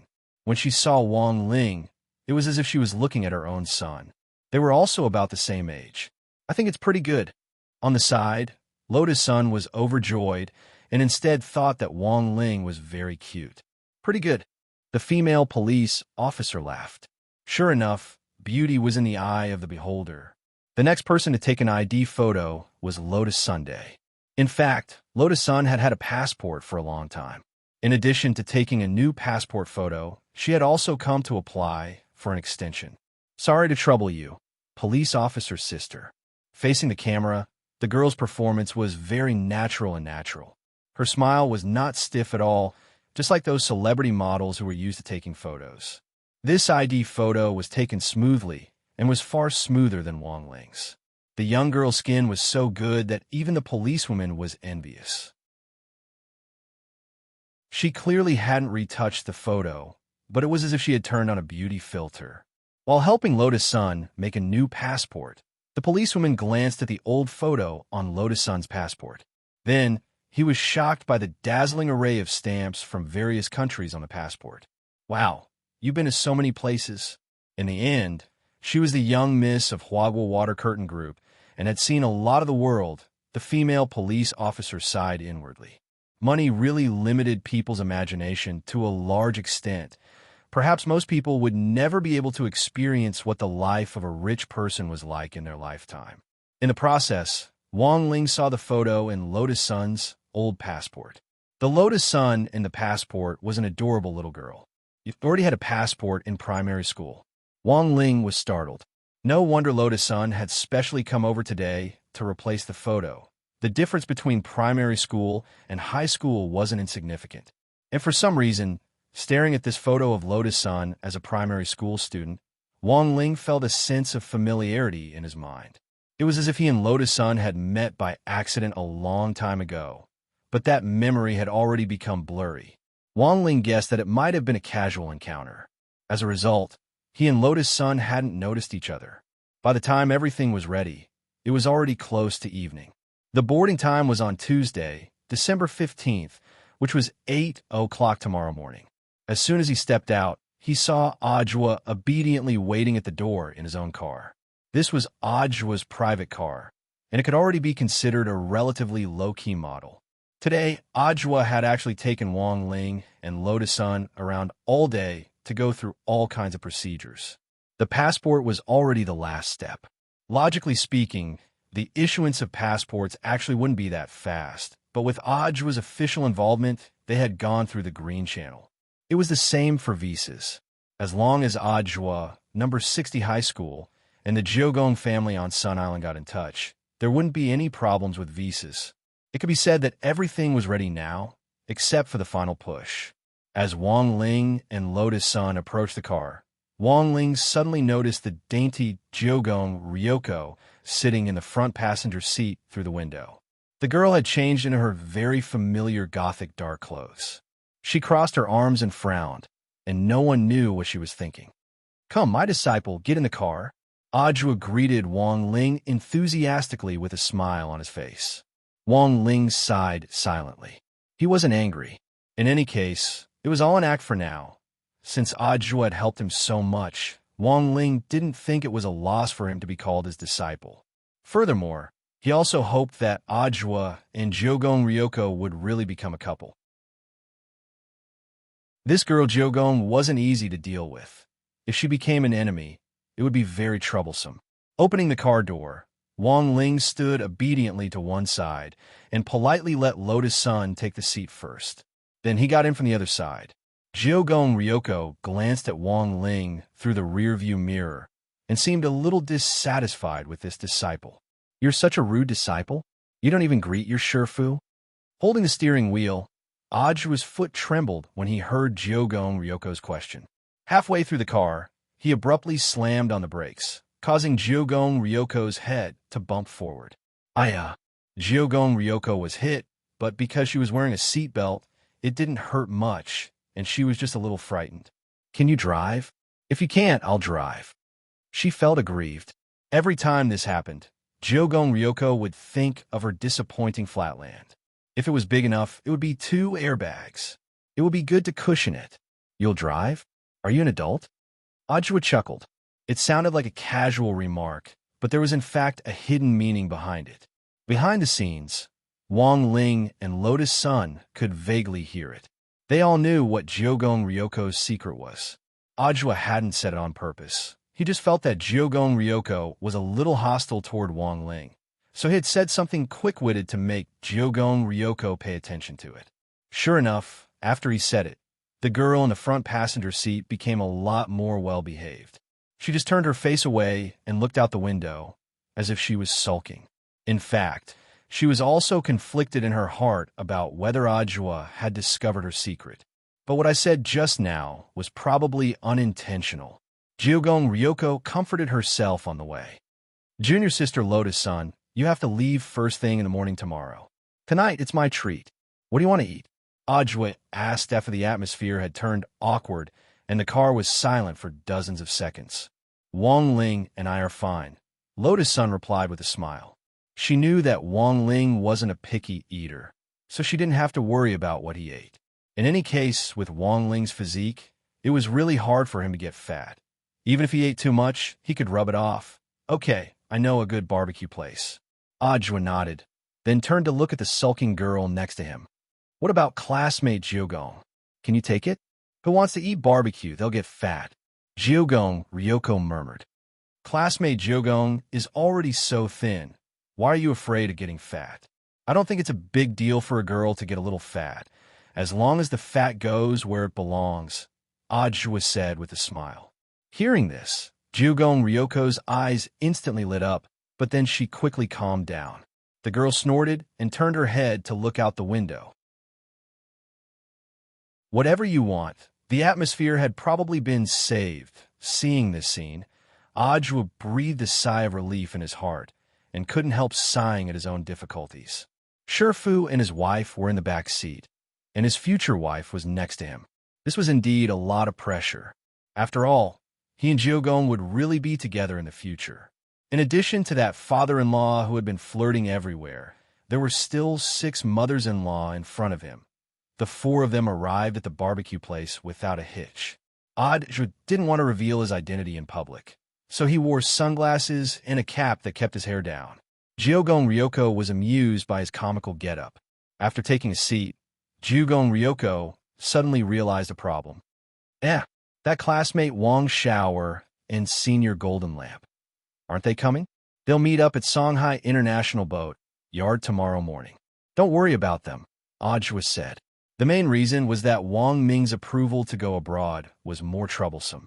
Although Ajwa was already doing his best to coordinate, whether or not Wang Ming could ultimately go abroad still depended on the old secretary and President Qi's approval.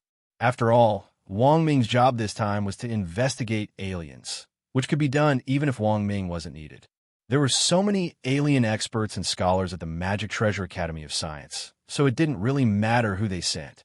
The authorities were still worried that if Wang Ming's true identity was leaked and he was abroad, they might find an excuse to forcibly detain him. Although the probability of this happening was relatively small, it was still a potential risk that needed to be assessed. But Wang Ling himself was quite calm about this matter. With the great fortune spell, he knew that Wang Ming wouldn't be in trouble if he went through the vetting process. During the food order segment, a graceful waitress walked over from a distance with a tray in her hands. She placed the iced lemonade on the tray in front of everyone. "My name is Aya. This is the complimentary iced lemonade. If you need it, you can call me for a refill at any time." The waitress called Aya smiled. Then she looked at Ajwa. "Sir, you look a little familiar. Is that so?" Ajwa pushed up his sunglasses and smiled awkwardly. Ajwa glanced at Kamiya Ryoko indifferently and noticed that the girl's eyes were densely packed with thorns. "Excuse me, are you Mr. Ajwa?" In fact, when she saw the loose curls on Ajwa's forehead, the waitress had already confirmed Ajwa's identity. As if on purpose, Aya kept her upper body very low. Even with the sunglasses on, Ajwa could see the two eye-catching meatballs hanging from the waitress's chest, which looked like white flour. This barbecue restaurant was one of Ajwa's regular customers.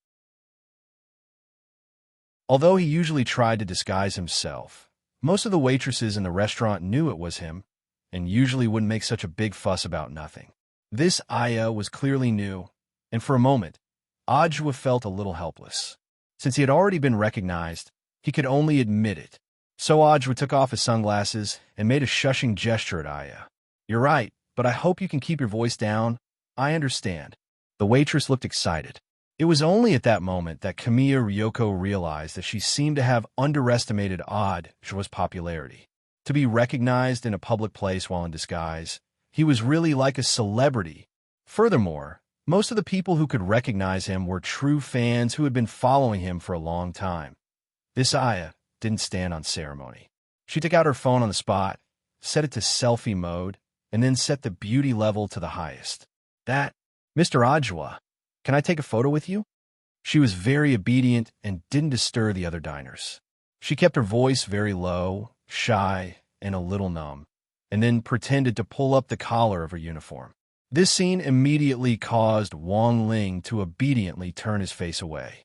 On the side, Lotus Sun watched this scene as if she were watching a play, and at the same time, she was very satisfied with Wang Ling's indecent gaze. In fact, Wang Ling also didn't know why he had turned his face away. Maybe it was out of a straight man's instinct, but he felt that he should turn around. "Sorry, it's not convenient for me to take a photo with you." Ajwa smiled at the waitress and refused. In fact, he had never refused this kind of thing before. Unfortunately, with the alliance election at hand, he needed to be extra careful. After all, he was currently very well known nationwide. Taking a photo with him wasn't a big deal, but he was afraid that people with ulterior motives would use it to do bad things. For example, a year ago, a restaurant owner had used a photo of Ajwa to advertise that he was his relative in order to drum up business. After that incident, Ajwa had actually been more careful and rarely took photos with others. "Can I?" This waitress called Aya looked disappointed when her request was turned down. She gently rubbed her foot against Ajwa's leg. "If you don't mind, I can sign instead." The corners of Ajwa's lips curled up slightly. Actually, he knew what this Aya was up to. However, he could resist temptation. This was in itself a test for cadres. Ajwa considered himself a person with strong self-control. It wasn't like he had never experienced a situation like this before. It would actually be very easy to get rid of this waitress. But that wasn't what he was focused on. He was more curious about Jiugong's attitude and reaction. The truth was that at that moment, Jiugong Ryoko's expression was already very ugly. The girl's face was overcast, and coupled with her dark Gothic gown, she looked like a witch in an ancient castle. Even if she didn't say anything, Lotus Sun could sense that Jiugong Ryoko wanted to skin this waitress alive. "Odd brother Joie, I've always been your fan. I beg you, just one. Is that all right? I promise I won't tell anyone." But it seemed that this waitress wanted to waste time with Ajwa. She spoke in an arrogant and delicate voice and didn't think anything of Jiugong Ryoko at all. At that moment, Ajwa actually couldn't take it anymore. He was about to respond to this matter with a serious attitude. In the end, Ajwa hadn't expected Jiugong Ryoko to be the first to restrain herself. The girl's back was ramrod straight. She was clearly sitting down, but there was a condescending air about her. Mr. Zhua said that it's not convenient to take a photo together. Is it fun to waste time? I just want to take a photo together, can't I? Why do you care so much? After being questioned, Aya showed an aggrieved expression instead. Sitting upright, Jugong Ryoko had a contemptuous expression on her face. We're here to eat. If this young lady wants to show off her charm, you can go somewhere else. After all, there's something dirty when you eat, which will affect your appetite. Her words were too blunt. Zhuo was stupefied. Lotus Sun secretly marveled at how brilliant this was. Wang Ling, on the other hand, fixed his gaze on the see no indecent things position from before. In this world, there was only one kind of war that Wang Ling might never be able to participate in, and that was a war between women. For some reason, Jugong Ryoko's aura seemed to instantly magnify. She was clearly only at the foundation establishment stage, but her boldness wasn't inferior to that of a soul formation cultivator. What do you mean? Aya looked like she had hit a sore spot, and the expression on her face was very unsightly. I don't mean anything else. I just mean that you should go somewhere else and clean up that mess. Jugong Ryoko faked a smile and pretended to glance lightly at the waitress's lower body. This was, in a split second, the waitress felt that something wasn't quite right with her situation, because it just so happened that her period had come at this time. The tables had turned, and Aya instantly squeezed her legs together and fled in a panic. That's it. Looking at the waitress's disheveled back, Jugong Ryoko snorted. Classmate Ryoko, what did you do? Lotus Sun couldn't help laughing. Nothing. Jugong Ryoko shook her head and said. She couldn't be bothered to continue arguing with this flirtatious girl in front of her, because that would only attract more attention. Fortunately, she used the power of the copy of the ghost register. Because the truth about the riot hadn't come to light yet, Jugong Ryoko knew that it was actually risky for her to do so. But she hadn't been able to restrain herself just now. Thus, she summoned a little brat called Excavator and tampered with it a little. This little thing wasn't fatal. It would just bleed a little as a warning, and then it would be like she was on her period. Excavator. Wang Ling hadn't been deliberately reading her mind. He had just happened to hear it. He instantly broke out in a cold sweat, and once again felt how terrifying girls could be. Because Aya had gone to take care of her personal hygiene, the shop had switched over a male waiter to serve their table.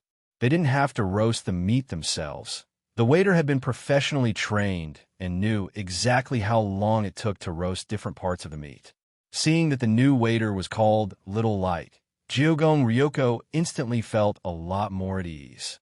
She didn't regret what she had done just now. If that Aya hadn't left, she would have roasted the meat in front of Ajwa while acting coquettishly. Just thinking about it made Jugong Ryoko feel a little nauseous. In comparison, the male waiter was much better. The waiter just buried his head in roasting the meat and then divided it evenly among everyone's plates, remaining silent the whole time. If there was no contrast, there was no harm. Jugong Ryoko was so satisfied with the waiter that she wanted to tip him herself.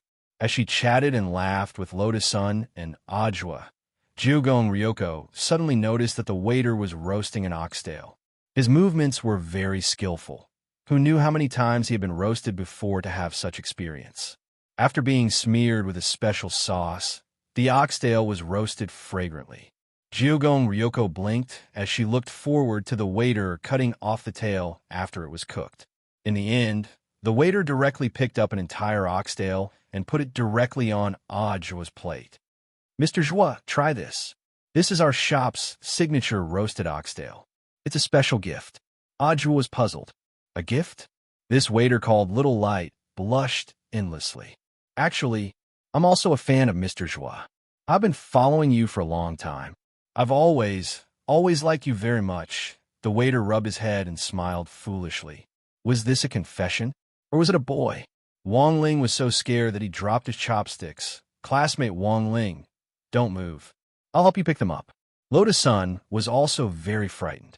When she bent down to help Wang Ling pick up his chopsticks, she noticed that under the table, Jugong Ryoko had once again deftly flipped through that copy of the ghost book. She instantly had a premonition of this waiter's fate. Sure enough, this waiter, called Little Light, very quickly ran off to take care of his own business. Even a man? Lotus-san was completely shocked. It's all the same, one's great-aunt and one's great-uncle, Jiogong Ryoko said indifferently. In her heart, she cursed Ajua for finding this lousy shop. It really had all kinds of demons and ghosts. Wang Ling and Ajua. And then, there was no and then. After experiencing Aya and Little Light, Jiogong Ryoko started to be extremely vigilant of the waiters who deliberately approached their table. It looked like everyone was there to confess. Anyone who approached their table and their gaze lingered on Ajua for more than 10 seconds would be sent off by Jiogong Ryoko to take care of their own business. Jiogong Ryoko wasn't in the mood to eat, and her eyes were like searchlights as she looked around. She had thought that no waiter would dare approach them, but at that moment, she saw a smiling old man walking toward them from a distance. The girl looked at Ajua in astonishment. She had never thought that even an old man would be attracted to him. Smiling wasn't a good thing. Forget it. Let's send them off together. Classmate Ryoko, wait. At that moment, Ajua, who had already seen through the girl's little trick, suddenly spoke up to stop her. Jiogong Ryoko? ? Ajua. This person is the shop manager. Already know him. Jiogong Ryoko. No way. But I'm already. At this point, the old shop manager was already walking toward them. I'm sorry, Mr. Zhua. I don't know what's going on in my shop. It seems that everyone has a little problem today. Wang Ling, Lotus-san, Ajua, and Jiogong Ryoko. Aya, the newcomer in our shop, and Little Light, the one who came to serve you before, are actually boyfriend and girlfriend. I knew you were coming, so I arranged for this young couple, who are both your fans, to serve you. I didn't expect young people nowadays to be so frail and sickly. Speaking up to this point, the shop manager's expression suddenly changed. Ajua had a bad feeling. What's wrong? The shop manager. I'm sorry. I have to go as well to take care of my own business. Ajua. Chapter 1497. Wang Ling realized that there seemed to be a lot of strange ghosts in the ghost record. After all, this ghost record was the foundation of the entire Jiogong family for 100 years. The ghost called Excavator. It was in fact a collective, vengeful spirit. It was mainly made up of billions of descendants who had been wrapped in toilet paper and flushed down the toilet by the boys on countless lonely nights. Only a few of them had become small, vengeful spirits, which wasn't something to be afraid of. But at some point, they had accumulated into an ocean. This extremely frightening ghost had been created. In urban legends around the world, there were sometimes people who had unexplained blood in their stool or urine when they went to the toilet. The root cause was this collective, vengeful spirit. Decades ago, the Jiogong family had captured this thing and given it a code name, Excavator. And this was the origin of this ghost. After dinner, Ajua left some cash at the front desk. The main reason was that almost everyone in the shop had gone to deal with their personal problems, and even the bill collector had disappeared. He deliberately gave more as an apology on Jiogong Ryoko's behalf. Since his future wife had made a mistake, it was only right for him to give the shop manager a token of appreciation. In fact, although Jiogong Ryoko didn't say anything about her rash behavior, she was actually deeply sorry in her heart. She had even felt that she had been a little neurotic. Nothing like this had ever happened before. But now, Jiogong Ryoko realized whenever it involved Ajua, she would always lose her rationality bit by bit and lose her calm judgment. She thought of Ajua waving at her on the other side of the frozen lake after the snowstorm in her dream last night, his face radiant with sunshine. The girl's face involuntarily turned a little hot.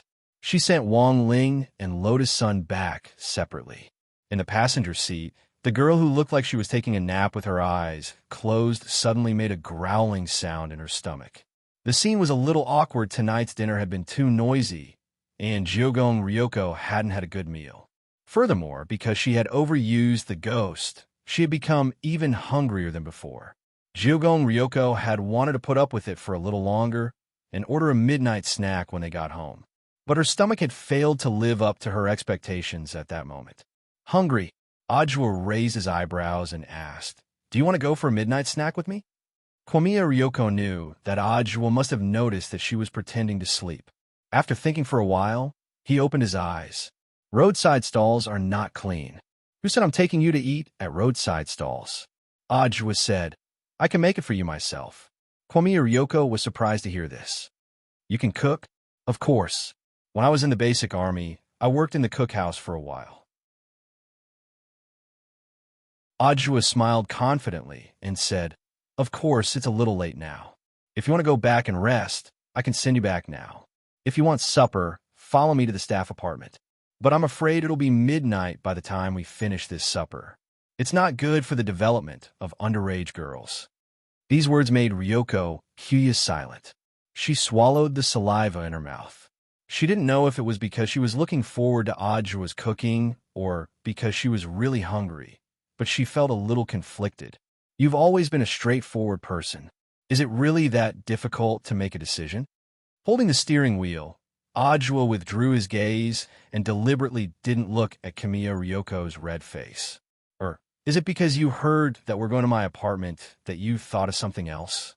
Hearing this, Ryoko stared blankly. Since Ajwa had already said this, if she still didn't go, it would seem like she had a guilty conscience. So she folded her arms, rolled her eyes at Ajwa, and looked at him with her shapely eyebrows furrowed. Let's go. I'm not afraid of you. Okay. As a master planner, Ajwa was of course overjoyed to see that his fishing strategy had succeeded. In fact, it was only after Ryoko agreed that she realized she had been tricked by Ajwa again. She didn't know why, but Ajwa always seemed to be able to provoke that chord in her heart. But Kwamiya Yoshiko still refused to admit this matter verbally, even though she seemed to already have the answer in her heart. But between her and Ajwa, perhaps they could only be close friends at most, and there was no possibility of them going any further. Every time she thought of this, Ryoko's mood was like a ball of tangled cotton thread, extremely messy. The pressure from the family behind her might have already drawn a line between her and Ajwa. Following Ajwa to the staff apartment, Ryoko was shocked by where Ajwa lived. It wasn't that it was gorgeous, but that everything was too clean. The wooden floor was spotless, there was a fragrance in the air, and all the smooth surfaces were so shiny that they reflected light, as if they had just been wiped. But what surprised Ryoko the most was Ajwa's obsessive-compulsive neatness. The books on the bookshelves, the pendants on the walls, the knickknacks on the countertop. Not only were the colors uniform, even the placement of everything was clearly at the same level. It was simply cleaner and more beautiful than her villa. As a man's bedroom, Ryoko thought it was a little outrageous. How did the saying go? If it was clean and tidy without any smell, it was either a trap or gay. You live alone? Ryoko asked. Of course. Ajwa nodded and couldn't help smiling. I want to find a wife to keep me company, but someone has to be willing to marry me. As he said this, Ajwa was pouring lemonade for Ryoko. He deliberately didn't look at the girl's expression, because he knew that she was definitely blushing out of embarrassment. Did you clean the house by yourself? Didn't you call the cleaner or something? Ryoko took the cup from Ajwa and didn't dare look him in the eye. You know what I do? Sometimes, due to work reasons, I might bring some information back. So it's not safe to call the cleaner. There's a risk of leaks. Ajwa smiled and said, It's just cleaning. It's not like I don't have hands and feet. There are in fact a lot of cleaning talismans on the market now. And with them, it wouldn't be too tiring for Ajwa to clean alone.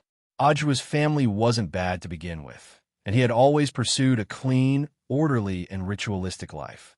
It wasn't that Ajwa did a good job, it was just that he was a little more particular than many boys. But there was a saying, gold or silver, there was no place like your own kennel. No matter what your home was like, whether it was messy or clean, as long as you lived happily, outsiders naturally had no right to interfere. In order to live a better life, the struggling, young waves worked hard from dawn to dusk every day, and they were already tired enough. As for whether or not he wanted to keep his home as spotless as his own, Ajwa felt that it was purely his own choice. He couldn't use the same standard to restrict everyone. After all, everyone's conditions were different. There were many ways to live life. It was fine as long as he could enjoy himself, and he didn't need to care about what other people thought. "What are you going to make for me for supper?" "I'll make it for you." Ryoko pretended not to understand. "Don't tell me you're talking about instant noodles? Why don't you come and see for yourself?" Aishiwa smiled. At that moment, Ryoko could already hear the clanking of pots and pans coming from the kitchen. Curious, she walked into the kitchen and saw that Ajwa was rolling noodles. Supper was actually handmade, hand-rolled noodles. The thick and big rolling pin rolled the dough back and forth. After pushing it into a thin piece of cake, Kiyomiya Ryoko saw a familiar emerald green light flash. In the blink of an eye, the dough had been cut into noodles of the same thickness and length. It had to be said that Ajwa's knife skills were too exquisite, as if they had been processed by a machine. The key was that the edges of the noodles were actually stained with a faint green bamboo color. At that moment, Ajwa said, "This is hand-rolled bamboo noodles, which I recently figured out. Even my disciple hasn't eaten it before." Ryoko was skeptical. "Bamboo noodles, so that emerald spirit light just now couldn't have been." "That's right, it was my spirit sword. Cut." "You used a spirit sword to cut noodles?" "Actually, my knife skills aren't bad, and it's about the same as cut. But aren't you hungry? It's more convenient to cut it in advance." Ajwa smiled warmly. Also, the pre-cut dough has a fresh and elegant bamboo scent, and it also has the effect of removing oil and resisting sugar. Noodles are high in sugar and are taboo when it comes to weight loss.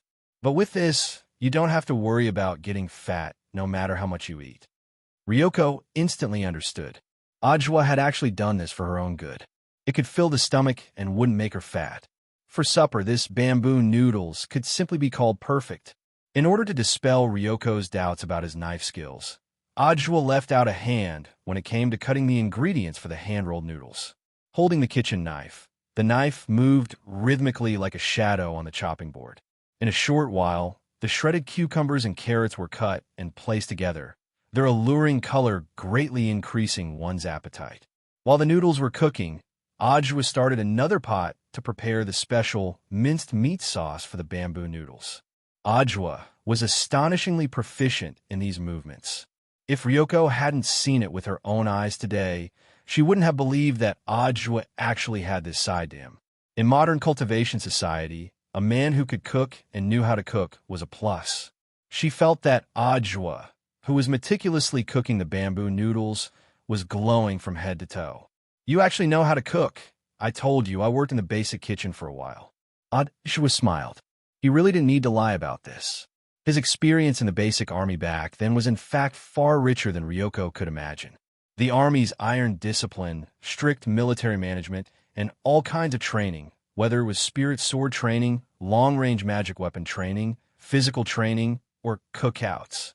These were things he would never forget for the rest of his life. Experience points were always effective.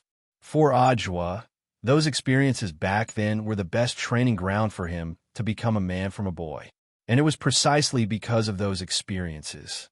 When Loopy Toad had suddenly descended on the human world 6 years ago, Ajwa had still charged to the front line despite knowing the gap in their battle strength. He had known that he might die, but he had still charged forward without hesitation. Thinking about it now, Ajwa sometimes felt that perhaps Wang Ling agreeing to accept him as a disciple back then had been a plus. After the vegetables and minced meat sauce were ready, Ajwa poured all the ingredients into the pot and began to mix the noodles. After stirring for 2 minutes, he carried the pot and the pot to the dining table. "So much are you feeding pigs?" Ryoko was taken aback. "I'll eat with you." "Of course. I'm mainly afraid you won't have enough," Ajwa said with a smile. "TSK, I don't even know what it tastes like. What a waste." Ryoko gave Ajwa a contemptuous look. She then took the chopsticks that Ajwa handed her, picked up a noodle, covered her mouth, and slowly sucked it in like a lady. "How does it taste?" Ajwa looked forward to Ryoko's evaluation. When he saw what seemed to be a flash of light on the girl's face, he already had an idea. Unfortunately, this wasn't an anime. If it was China's cooking master teacher, there should be a scene of a group of young girls in Cheongsam fanning themselves in the back. If it was Spirit of the Halberd Eaters, There might even be clothes exploding or something. Humph, barely passable. It's about half the level of my chef, Ryoko said after tasting the first mouthful. Then, she ate the whole pot of noodles. Ajwa said that he wanted to eat with her, but in fact he only ate a small bowl, mainly to taste the taste. While cleaning the table, Ajwa showed off the empty pot to Kamiya Ryoko. I told you, it won't go to waste. Don't be too pleased with yourself. I just think it's shameful to waste. It's not because your noodles are delicious. Ryoko snorted. She rubbed her belly and felt that she had indeed eaten a little too much, but the amazing thing was she didn't feel bloated at all. Although it was her first time eating Ajwa's bamboo noodles, it had to be said that it did indeed leave a rich aftertaste. Ajwa stole a glance at the contented girl. While he was secretly happy, he couldn't help feeling a little disappointed. After eating the noodles, Ryoko's belly did look a little bigger, but it still hadn't grown in the places it should have. What a pity. After washing the pot, Ajwa saw the girl sitting on the sofa, looking very preoccupied. What are you thinking about? Odd. Ajwa noticed a problem. It was said that when one was full, one would think about money, but Ryoko was the opposite. After eating, she started to let her imagination run wild. I was wondering if it was the right decision to let classmate's son and the others go to the Ryoko family. Ryoko was very worried. Only Ryoko herself knew how dangerous the Ryoko family was. Not to mention the power on the surface. There were turbulent undercurrents behind them. Once they got caught up, it would be difficult for them to get out. It's fine, I'll keep an eye on them. Ajwa's calm eyes comforted Ryoko at that moment. He glanced at the time and saw that it was already 1 a.m. So he asked, "Shall I send you back? Or are you going to stay here with me?" "Who wants to stay here with you?" Ryoko patted Ajwa hard on the shoulder and got up. But as soon as she got up, Ajwa grabbed her wrist and abruptly pulled her into his arms. Kamiya Ryoko felt like a yo-yo. Before she could react, Ajwa had already hugged her. "What are you doing?" Faced with such a rude action, Ryoko was both ashamed and annoyed, but strangely, her body actually didn't reject Ajwa's approach. "It's nothing, I just want to hug you." Ajwa's voice was very low, as if he was acting spoiled, and Ryoko's heart trembled when she heard it. "Let go of me. I really have to go back." Ryoko pinched Ajwa's thigh hard and struggled out of his arms with a red face. "I'm sorry, classmate Ryoko, I was rude." Ajwa smiled and raised his hands in surrender. "Like hell I'll believe you." Ryoko snorted. She had already realized it. Apologizing humbly and daring to do it again next time. This was Ajwa's true attitude when admitting his mistake. After a brief silence, Ryoko felt her mood calm down a little, and her face suddenly darkened as she resumed her cold look. "I'm leaving. Shall I see you off?" Ajwa asked. "No need." Ryoko's voice was cold, and the corners of her lips twitched slightly. The better Ajwa treated her, the more sober she felt. Like she was reflecting on a hangover, Ryoko was reflecting on the unseen future between her and Ajwa. When she reached the door, her figure seemed dispirited, which made Ajwa's heart ache a little, and he had the urge to rush forward and hug her again. But he felt that this might arouse the girl's disgust, so he resisted the urge and didn't rush forward. For some reason, he felt that Ryoko suddenly had a lot on her mind. Before leaving Ajwa's apartment, she left him with one last sentence. "Don't do this in the future. It's better for us to be friends." Then, she quickly turned the doorknob and stepped out without hesitation. "Have I been rejected?"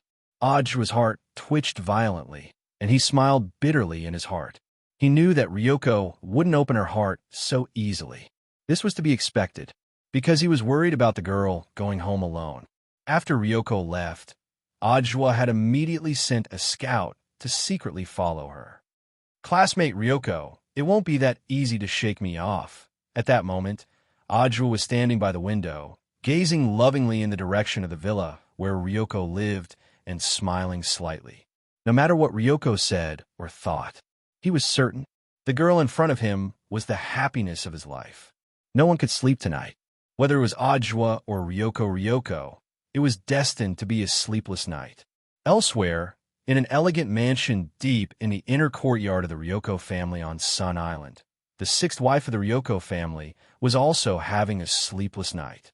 Akano Hoshi was the name of the sixth wife before she had married into the Ryoko family. Now, she had changed her name to Ryoko. She was the youngest and most beautiful of all Ryoko's father's wives, and also the one with the richest family background.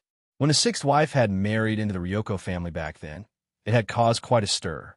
She was the only daughter of Sun Island's famous underworld gang, the Star Picking Group.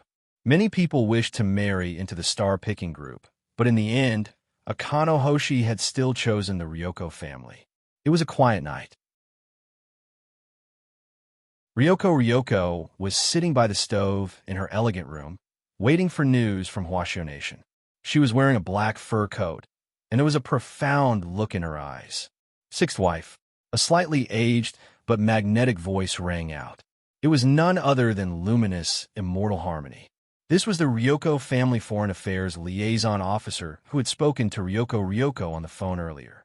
He had come here mainly to report on the exchange student program. The sixth wife in front of him was the last one, because she didn't have the habit of using modern technology or communication magic treasures. There were a lot of things that needed to be communicated verbally. After marrying into the Ryoko family, she rarely interacted with the other members of the Ryoko family. Apart from going out, her range of activity was this elegant room and the small garden around it. Luminous, immortal Harmony had a feeling. He felt that the sixth wife was a dangerous woman who had seen through everything. "Is it news from Ryoko?" asked the sixth wife. "Yes, madam. Miss Ryoko said that a group of exchange students from number 60 high will be arriving soon. Our Ryoko family will be in charge of hosting them this time," said luminous, immortal Harmony. "Of course. These are distinguished guests from afar, and we should take them seriously." The sixth wife opened her charming eyes and smiled. "Has the school in charge of the handover been arranged?" "It's Jiudao High School," luminous, immortal Harmony answered truthfully.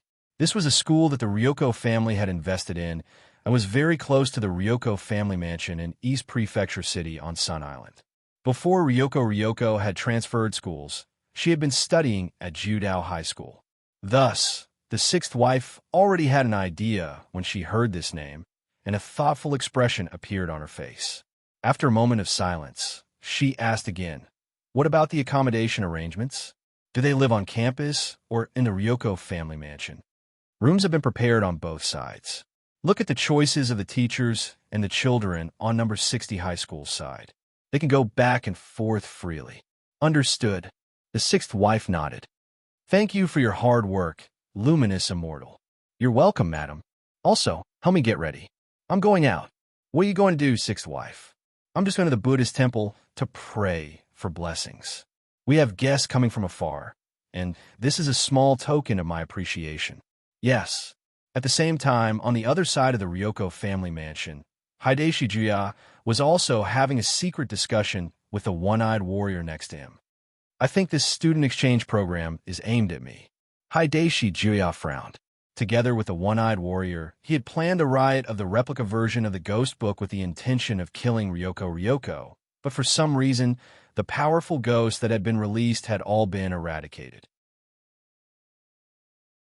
The powerful ghosts that had been released were all eradicated, and Jimiya Ryoko had successfully escaped from danger without suffering any damage at all. The riot program can't be used a second time in a short period of time, and it's hard to find any evidence. I handled it very cleanly, young master. Standing on one side, the one-eyed warrior said, "Besides, our informants have already confirmed that Miss Ryoko is still in Huashio Nation. There's no need to panic. I thought this was just an ordinary student exchange program. But I heard that eldest Miss Sun of Huagu Water Curtain Group is coming. That's why I'm relieved." The one-eyed warrior smiled. Miss Ryoko and that eldest Miss Sun have always had a grudge against each other. I also heard that on the first day Miss Ryoko went to number 60 high school, she fell into this eldest Miss Sun's trap. She was drugged with a hallucinogenic drug that wasn't fatal. This embarrassed Miss Ryoko for a while. So that's what happened. Hideshi Juya was surprised. "That's right," the one-eyed warrior continued. "Since the two of them don't get along, I think our chance might have come." "What do you mean?" He looked at the one-eyed warrior. the one-eyed warrior said. If we could take advantage of eldest Miss Sun's participation in this exchange meet to befriend her, we might not even need to deal with her. This is the art of war, killing with a borrowed knife. Hideshi Juya smiled coldly. Killing with a borrowed knife? Jiogong Xiushi sneered. Killing with a borrowed knife? Hideshi Juya had long heard of what kind of person Lotus Sun was. Winning over such a eldest miss was as difficult as ascending to the heavens. Besides, Huagul Water Curtain Group and the Jiogong family were essentially competitors. Hideshi Juya racked his brains, but he didn't think that Lotus Sun would so easily join the Jiogong family's dispute. No matter how hard Hideshi racked his brains, he didn't think that Lotus Sun would easily join the Jiogong family's dispute. If this matter came to light, Huagul Water Curtain Group might be affected to some extent. It would be foolish for her to casually join another family's internal war. Miss Lotus Sun doesn't lack for anything, whether it's money or material goods, so we can only find another way. Therefore, we have no choice but to find another way. At this time, the one-eyed warrior wore a cold smile on his fiendish face, sending chills down everyone's spines. Hideshi Juya was curious. You have a way? I have another piece of information. It's said that this Miss Lotus Sun and a classmate with the surname Wang have been involved in a scandal, the one-eyed warrior said. The one-eyed warrior said. And this time, among the people accompanying us, there are 2 other exchange students with the surname Wang. I just don't know which one of them it is. When the one-eyed warrior said this, Hideshi Juya's expression instantly lit up. Understand. You want to... He knew his one-eyed warrior's style too well. That's right. Since we can't win eldest Miss Sun over with money or material goods, we can start with the boy she likes. Then, we'll start with the boy Miss Lotus Sun likes. There might be a chance, the one-eyed warrior said, but because we're not sure which one she likes in the group with the surname Wang, we can only tie up those 2 boys. Will that work? Hideshi Jia suddenly felt that this plan wasn't reliable. It's just 2 foundation establishment boys. They won't be able to resist at all.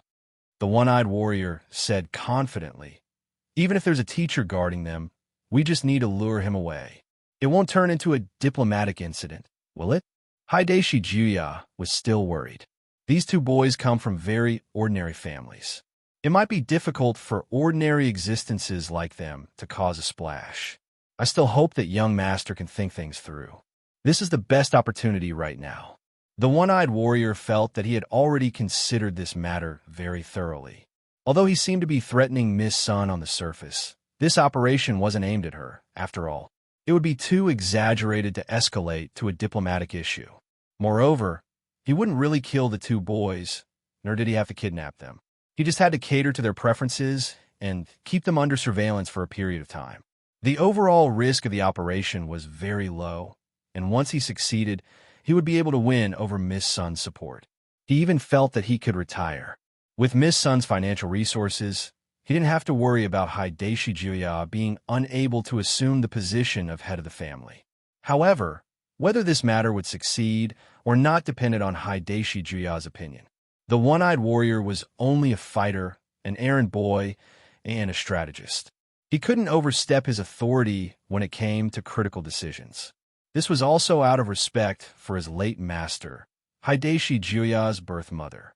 After hearing the one-eyed warrior's opinion, Hideshi Juya sat in his wheelchair and thought for a long time, as if he was in a daze. There wasn't much time left for him. This time, the riot plan of the copy of the ghost record failed, although it did not directly kill Kimi or Ryoko. However, it also made Hideshi Juya notice the power of Madame Lu. Madame Lu represented Sun Island's most famous underworld organization, the Star Pluckers. In other words, the Star Pluckers also wanted to interfere in the future head of the family election. This was something that Hideshi Juya hadn't expected. If they wanted to contend with the Star Pluckers in the future, they wouldn't be able to rely on the chips they had. They needed more powerful reinforcements in order to do so. At this thought, Hideshi Juya couldn't help taking a deep breath. Man proposes, God disposes. So, young master's answer is? Asked the one-eyed warrior. Hideshi Juya gritted his teeth. Do it. It was Monday, December 14th morning.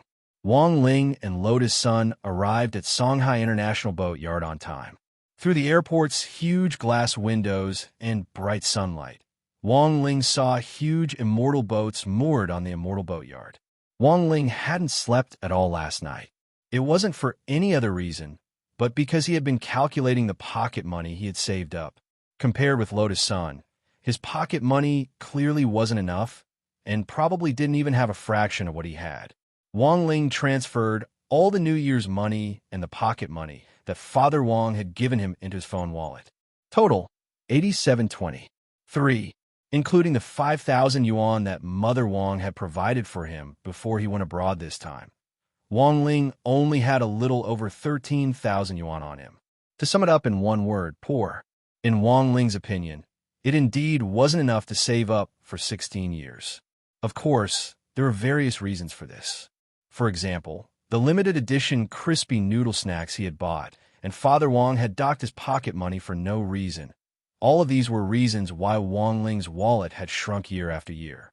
The main point was that he still couldn't use his abilities to make money. This was a big headache. He estimated that his little sister An Wan's birthday was approaching, and he wanted to take advantage of this trip abroad to buy her some interesting gifts. Little clothes, little shoes, little pants, but given the prices abroad, it would be very difficult for Wang Ling to make a big splash with the little money he had. Infant products were expensive nowadays. The same brand of clothes would cost the same amount of fabric, but the price would still be the same. So, was he going to take advantage of this time to work on Sun Island? To make more money? Last night, Wang Ling had been seriously thinking about the issue of funds. There was no way he would trouble Lotus Sun to buy An Wan a gift. His own good intentions would be completely different if he took someone else's money. Although he knew that if he asked, given that Missy's temper, she might book the entire shopping mall for him to choose from. But that would be too high profile, and there was no need for it. So it wasn't a bad idea to do odd jobs to make more money. The Zhogong family was an aristocratic family on Sun Island that hunted ghosts and exorcised demons to begin with, so there was no need to worry about a lack of jobs in this area. When the time came, Wang Ling reckoned that as long as he made some inquiries, it shouldn't be a problem for him to get rid of some demons and ghosts. For Wang Ling, slaying demons and exorcising demons didn't count as using his abilities, because he actually didn't need to use his abilities at all. As long as he stood there for a moment, those ghosts would be scared out of their wits. Thus, in order to make it easier for him to take on missions, Wang Ling spent some time studying Sun Island's native language. It had to be said that learning a language was very difficult. Every country had different characters, and pronunciation was also very important. It had to be said that it took Wang Ling about 3 minutes to learn Sun Island's native language. This was indeed very difficult for Wang Ling. It didn't seem that it had taken him that long to learn Shinto and Fate Dao back then. After passing through the green visa channel first with Lotus Sun noticed that Wang Ling's expression was solemn and seemed a little autistic. She pulled Ah Zhua aside, who had come to see them off, and asked quietly, "Senior Zhua, do you know what's wrong with classmate Wang Ling?" If she hadn't known Wang Ling's true strength, Lotus Sun would definitely have thought that Wang Ling most likely hadn't slept well or was sick. But now, it was clear that something was on his mind. This slow-witted blockhead always liked to keep things to himself, and Lotus Sun always felt like she didn't know what to do. The girl had no other choice but to ask Ajwa. I'm not too sure either. Ajwa scratched his face awkwardly. But looking at Sherfu's expression, there can only be two possibilities. 1. There are no limited edition crispy noodle snacks on Sun Island. All right, that was very Wang Ling. Then what about the second possibility? Maybe his pocket money has been deducted again, said Ajwa. This actually reminded Lotus Sun of something. Naturally, the most worrying thing about going abroad was a lack of money. If it was a problem in this regard, the girl thought it was possible. She felt that she should have thought of it long ago, since An Wan's hatching day was approaching. It was likely that Wang Ling was currently worrying about the gift for An Wan's hatching day. Money had never been a problem for Lotus Sunday. But the truth was that she was well aware of the significance of this gift for An Wan. which was also why Wang Ling had kept it to himself. If he hadn't used his own pocket money to buy a gift for his little sister, it probably wouldn't have meant anything at all, right? She wanted to support Wang Ling, but given this blockhead's personality, he definitely wouldn't take it. And so, as they walked, Lotus Sun also became autistic like Wang Ling. There's always a way. Ajwa dropped his forehead into his hand and smiled bitterly, helplessly as he comforted her in a low voice. Take advantage of this time abroad to communicate with Shifu. I will. Lotus Sun nodded. Ajwa then took the two autistic youngsters to the VIP lounge before departure. All the formalities had been completed.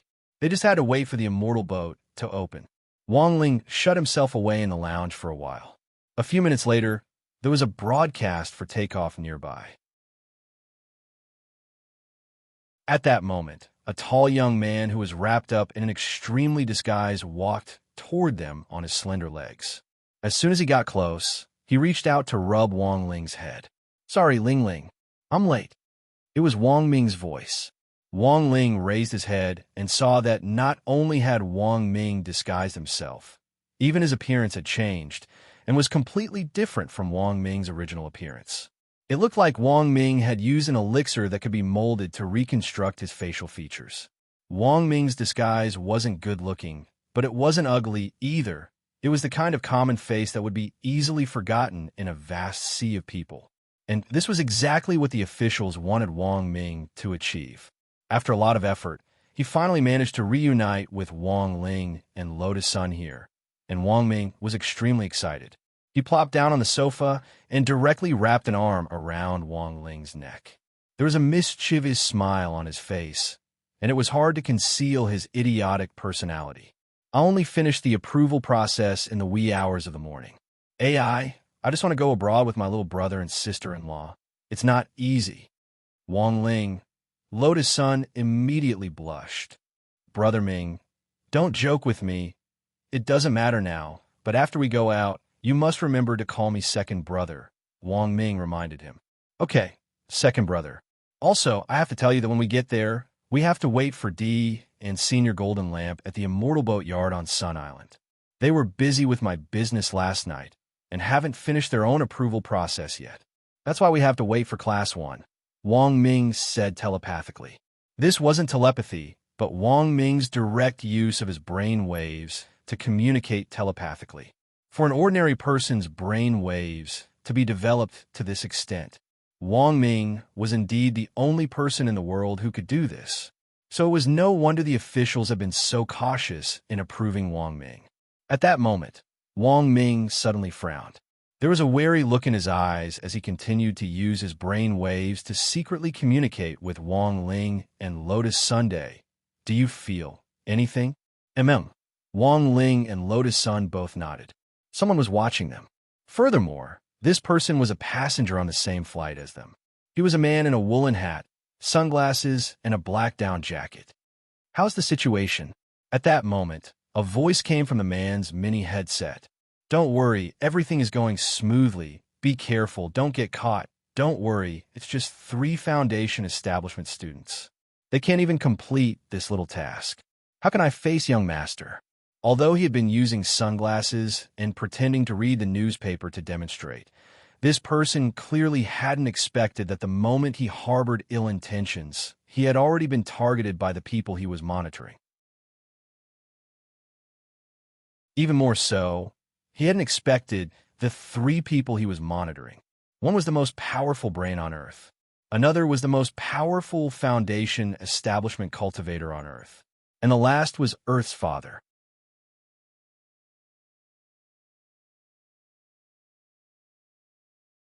Chapter 1498. Early in the morning, the 6th madam of the Jiogong family woke up.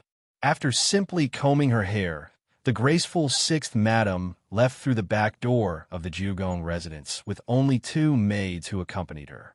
Worshipping Buddha required sincerity, and meeting Buddha without makeup was a form of respect. The back door was on the way to the temple that the 6th madam was going to, and it would not disturb others. Therefore, every time she went to worship Buddha, the 6th madam would leave through the back door. Ming of Immortals had already arranged everything. He arranged for a black car of the Jiogong family to be parked at the back door. It was already 2 hours later when they officially arrived at the Tianxian Buddhist temple. The scene in front of the temple surprised the two maids behind the sixth madam. The riveted door of the temple was wide open, and the stone lion head kowtowing on it, together with the surrounding stone walls, showed the mottled taste of time. The murals on the stone walls had been weathered by wind and rain for years, and although the color had long been dull, it had a sense of simplicity and era. The Tianxian Buddhist temple was the most famous Buddhist temple in the East Prefecture. Usually, even in the early morning, the pilgrims who came to visit would break the threshold. Jiogong Xinghui and two maids arrived at 7 o'clock. Under the preparation of Ming of Immortals, the Jiogong family and the star plucking group worked together to clear the area, blocking all the roads leading to the temple. They set aside an hour for the sixth madam to worship Buddha. Along the stone walls of the temple, there was a member of the star plucking group standing every 3 meters. These people were dressed in the same light blue coarse monk clothes, and each of them was equipped with Buddhist beads.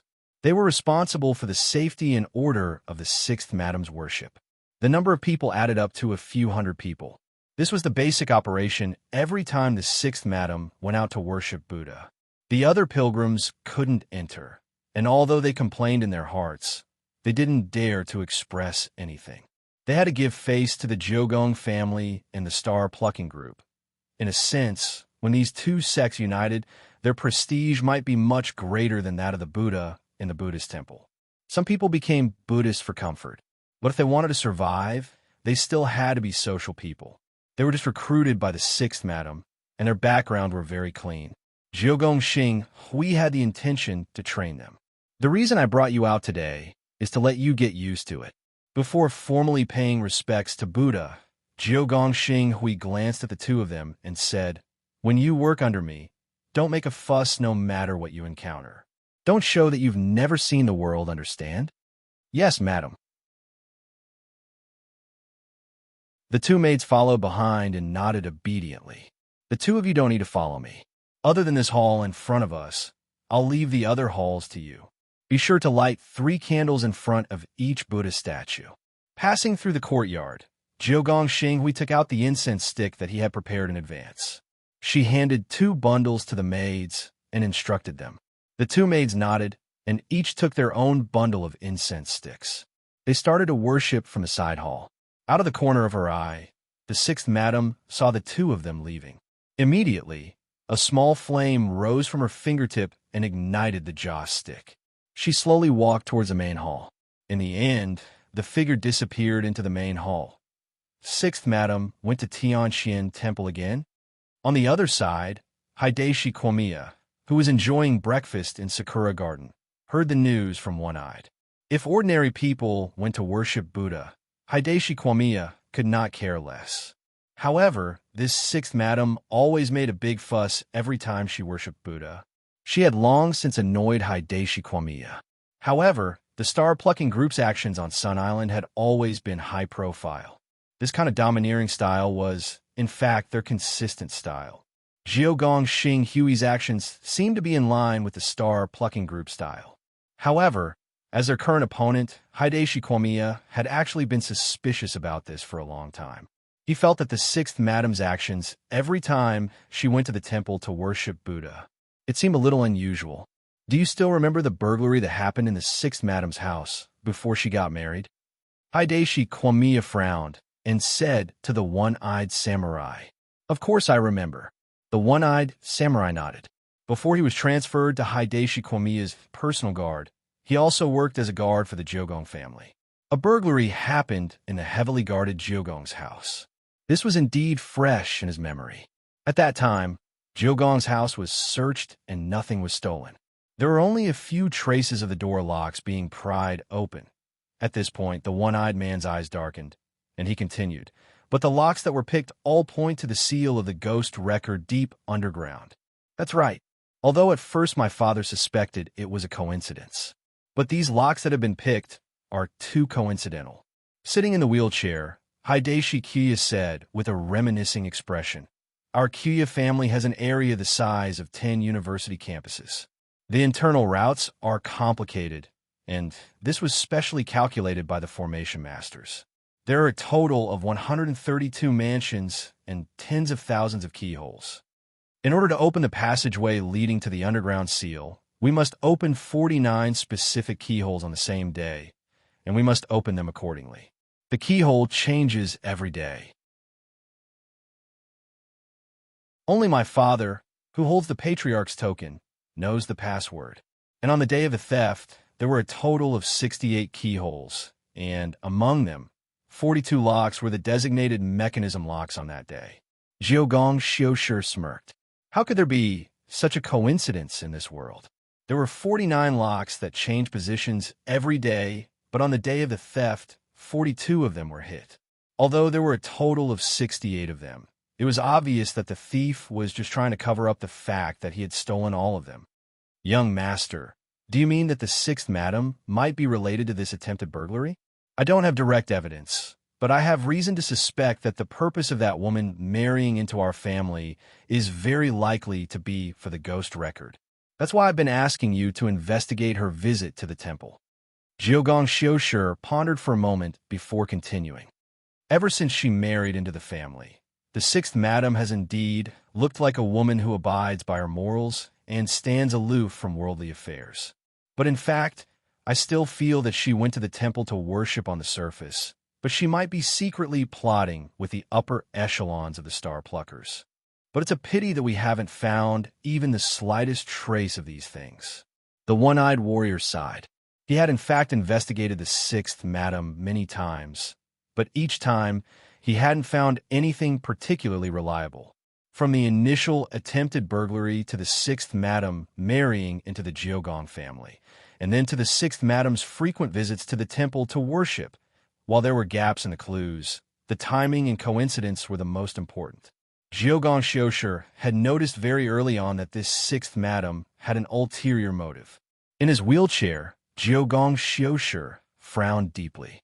Also, she has been plotting against our Jiogong family for a long time.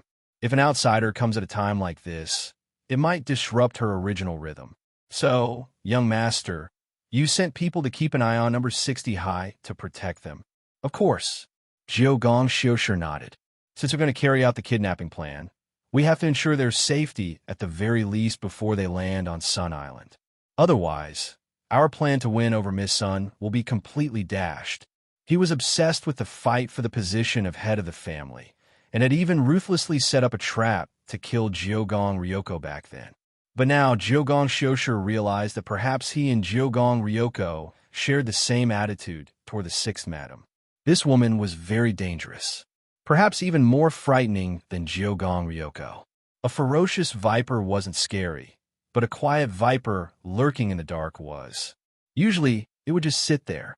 It looked like it was asleep, but no one knew when it would raise its head and bite. The one-eyed warrior felt that things had become interesting. Young Master Xiushi, do you think that the sixth madam will make a move on the plane? Given her personality, it's very likely. Jiogong Xiushi smiled bitterly. But my stepmother has always been patient. I just don't know if she'll take the bait this time. Maybe. The one-eyed warrior frowned. If it could be faked as a plane crash, there will indeed be no witnesses. Plane crash. That sounds like something the Star Pluckers would do. Jiogong Xiushi frowned.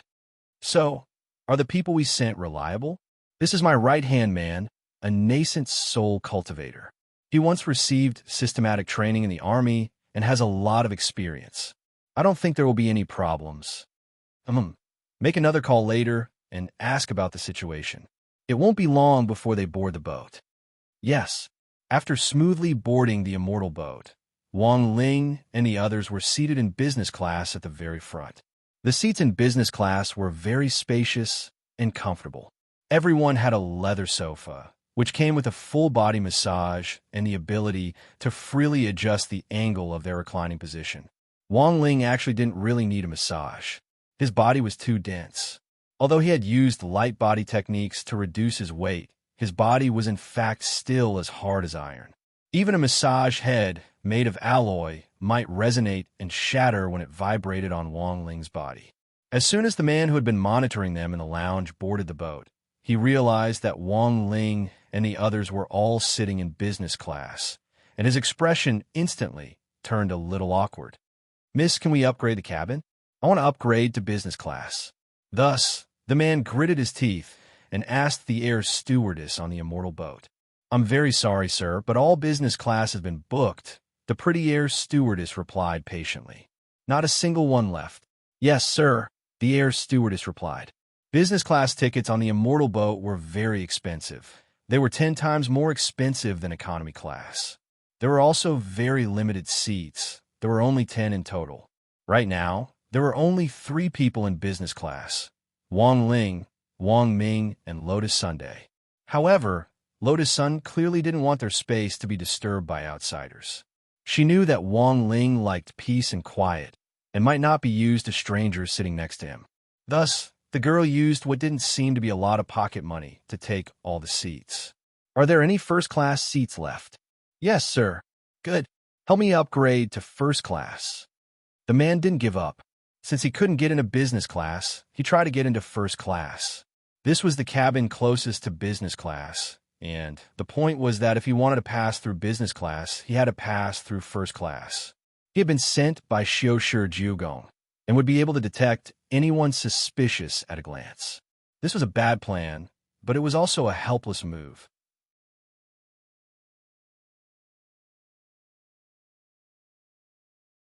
Maybe this person has received some information, but since we're on the immortal boat, they're too bold to make a move on us. Do they want to cause an air crash? Who knows? Wang Ming spread his hands.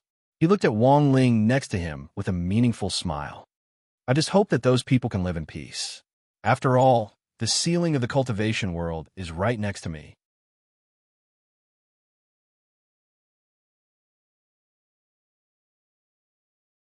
Chapter 1499. The kiss lasted for a long time. After an unknown amount of time, the two of them separated with flushed faces.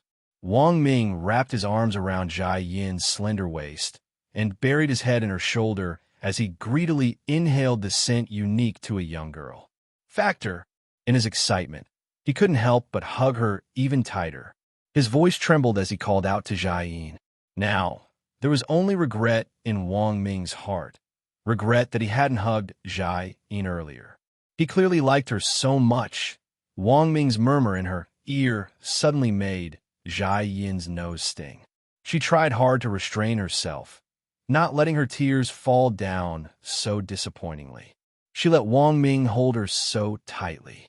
This was an extremely unfamiliar scene that he had dreamt of countless times. This made Jia Yin feel incomparably sentimental. She reached out to stroke Wang Ming's hair and couldn't help laughing. "Everyone says that you have the strongest brain, but why do I feel like you're an idiot? I'm the strongest brain. It's also because of this that I always think too much." Wang Ming slowly released Jia Yin and moved his face closer to hers. They were less than an inch apart, and the tips of their noses were almost touching. "In the past, I worked hard to design mechas and equip myself to become stronger. Actually, I wanted to get rid of you. As long as I was strong enough, you would have no reason to continue staying by my side." Wang Ming smiled bitterly. "But now I realize that no matter how hard I try, it seems like I can't get rid of you. You really don't need my protection right now." Jia Yin naturally wrapped her arms around Wang Ming's neck. "So I'm giving you this chance to protect me. As a bodyguard, do you still need someone to protect you?" Wang Ming couldn't help laughing. "What? Are you unwilling?" "Yes, of course I'm willing." Wang Ming was overjoyed. At that moment, Jia Yin suddenly said something that almost made Wang Ming laugh out loud. "Come to think of it, you've always focused on your younger brother. Actually, for a while, I really wondered if you and your brother had an incestuous relationship." "What kind of relationship?" Wang Ming stifled a laugh. "What else can my brother and I do? Fight each other with bayonets?" Jia Yin's face was instantly set ablaze, burning all the way to her ears. "You pervert. You only think about these things. There is indeed something going on between me and my brother, but it's not what you think." At that moment, Wang Ming gently stroked Jia Yin's soft earlobe and said frankly, "Now isn't the time to tell you. When the right time comes, you'll definitely know. But I have to tell you that Ling Ling is indeed someone I value very much. Jiayin replied, yes. At that moment, Wang Ming gazed tenderly at the girl in front of him. And now, there's one more person I cherish. As soon as he said that, Jiayin abruptly hugged Wang Ming again. I'll wait for you to tell me. I won't make you wait too long, Factor. In exchange, when you tell me, I will tell you another secret about me. Jiayin's face was boiling hot. Your own secret? Wang Ming was suddenly startled. Don't tell me you're actually a man, and you're bigger than me. Don't let your imagination run wild. Jiayin burst into laughter. This guy was always so frivolous. After that, the two of them returned hand in hand. On the way back, Wang Ming suddenly raised a thought. Do you think the soundproofing of the Jiugong family's room at night is strong? If it isn't, I think a magnetic shield is fine. What do you want? Nothing. I was just asking. We still have a mission to complete. Don't mess around, I know. Wang Ming nodded, his heart blooming with joy. What he had said earlier had actually been to test Jiayin's attitude. As long as she didn't reject him, it meant that there was a chance. But in fact, this also had to take into account the difference in realms. Wang Ming's current fighting strength came from mecha armor, so he couldn't wear mecha armor and do shameful things with Jiayin. He could see that because of the difference in realms, Jiayin hadn't dared to kiss him too hard just now. After all, there had been cases before where a cultivator with a higher realm had kissed a cultivator with a lower realm, and their tongues had been sucked out. But this was actually easy to handle. Wang Ming felt that he needed to ask Wang Ling for an enlightening spell. He just needed to make his body a little stronger. Wang Ling and the others waited at the gate of Jiugong Manor for a very long time. Only then did they see the two of them, who had been lovey-dovey under the tree for a full half an hour, come back from a distance with red faces. Sorry, we were gone a little too long. Jiayin bowed apologetically. To avoid arousing suspicion, the two of them weren't holding hands at the moment, which could be considered as giving everyone some leeway.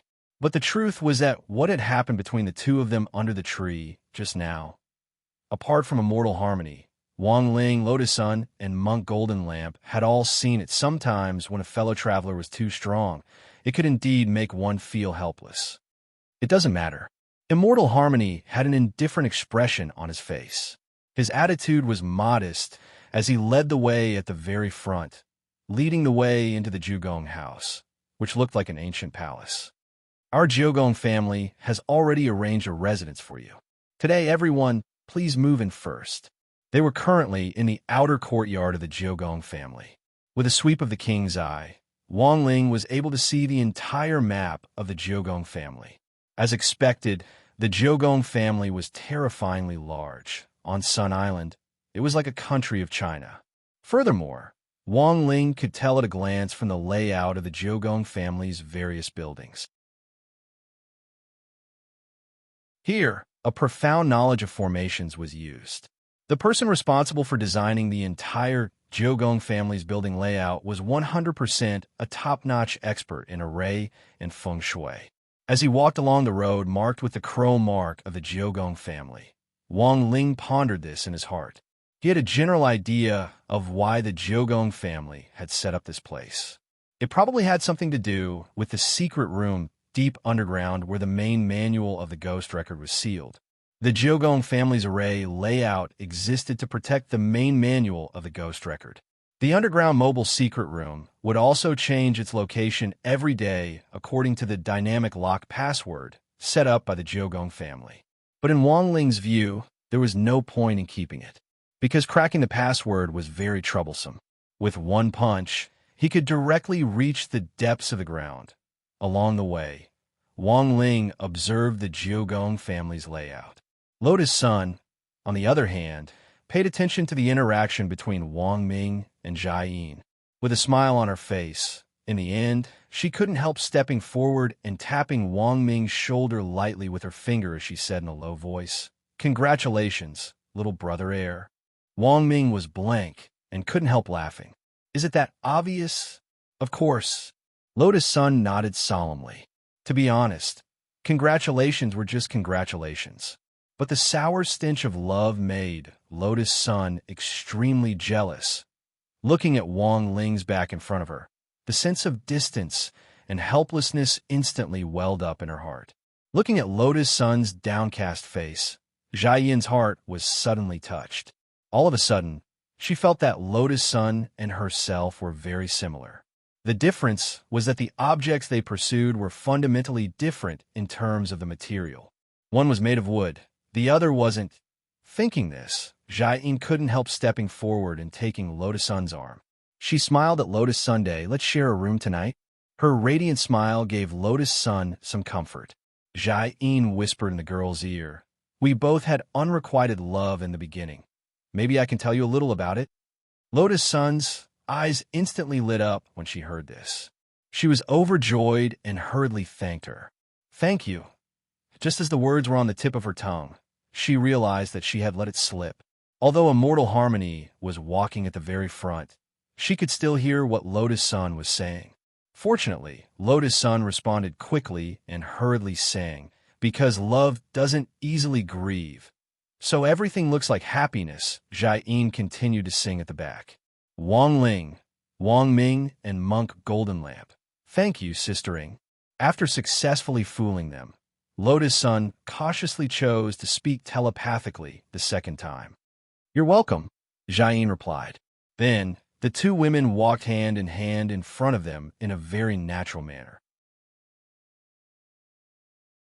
Wang Ming couldn't help sighing from the bottom of his heart at this scene. The friendship between women was really simple. The interior of the Jiugong family was too big. Immortal Harmony led Wang Ling and the others to several pavilions in a row. These pavilions were the locations of the Jiugong family's internal transfer arrays. They passed through no fewer than 16 arrays before they reached the entrance of the mansion, which Immortal Harmony had arranged beforehand. This mansion was called Yu House. According to Immortal Harmony, this was a special house which the Jiugong family used to entertain distinguished guests. Wang Ling felt that the name was a little familiar, as if he had heard it somewhere before. Yu actually doesn't have any other meaning. Immortal Harmony explained as she led the way. Yu actually means that when you're studying, don't forget to cast your monthly vote. Everyone, it was time to check in. Immortal Harmony had arranged for a total of 3 superior rooms. They were all presidential suites. Wang Ming and Wang Ling were in one room. Lotus Sun and Jia Yin were in one room. And Monk Golden Lamp was in a separate room. After the allocation of rooms, Wang Ming was clearly in a low mood. Seeing this, Monk Golden Lamp just smiled and directly sent a telepathic message to Wang Ming. "I think Mr. Ming is in need of skill." "Wang Ming? Question mark. Monk Golden Lamp. I have a skill called Calm and Composed. Anyone who learns it will automatically enter Sage mode. It will eliminate all female lust. Apart from that, it can also nourish the kidneys and strengthen the yang." Wang Ming was astonished and was about to ask why it could nourish the kidneys and strengthen the yang, when he heard Monk Golden Lamp laugh. "Over time, if you don't get close to women, your spirit will naturally improve. Hoarding a lot is actually good for fertility. I've hoarded quite a few cycles."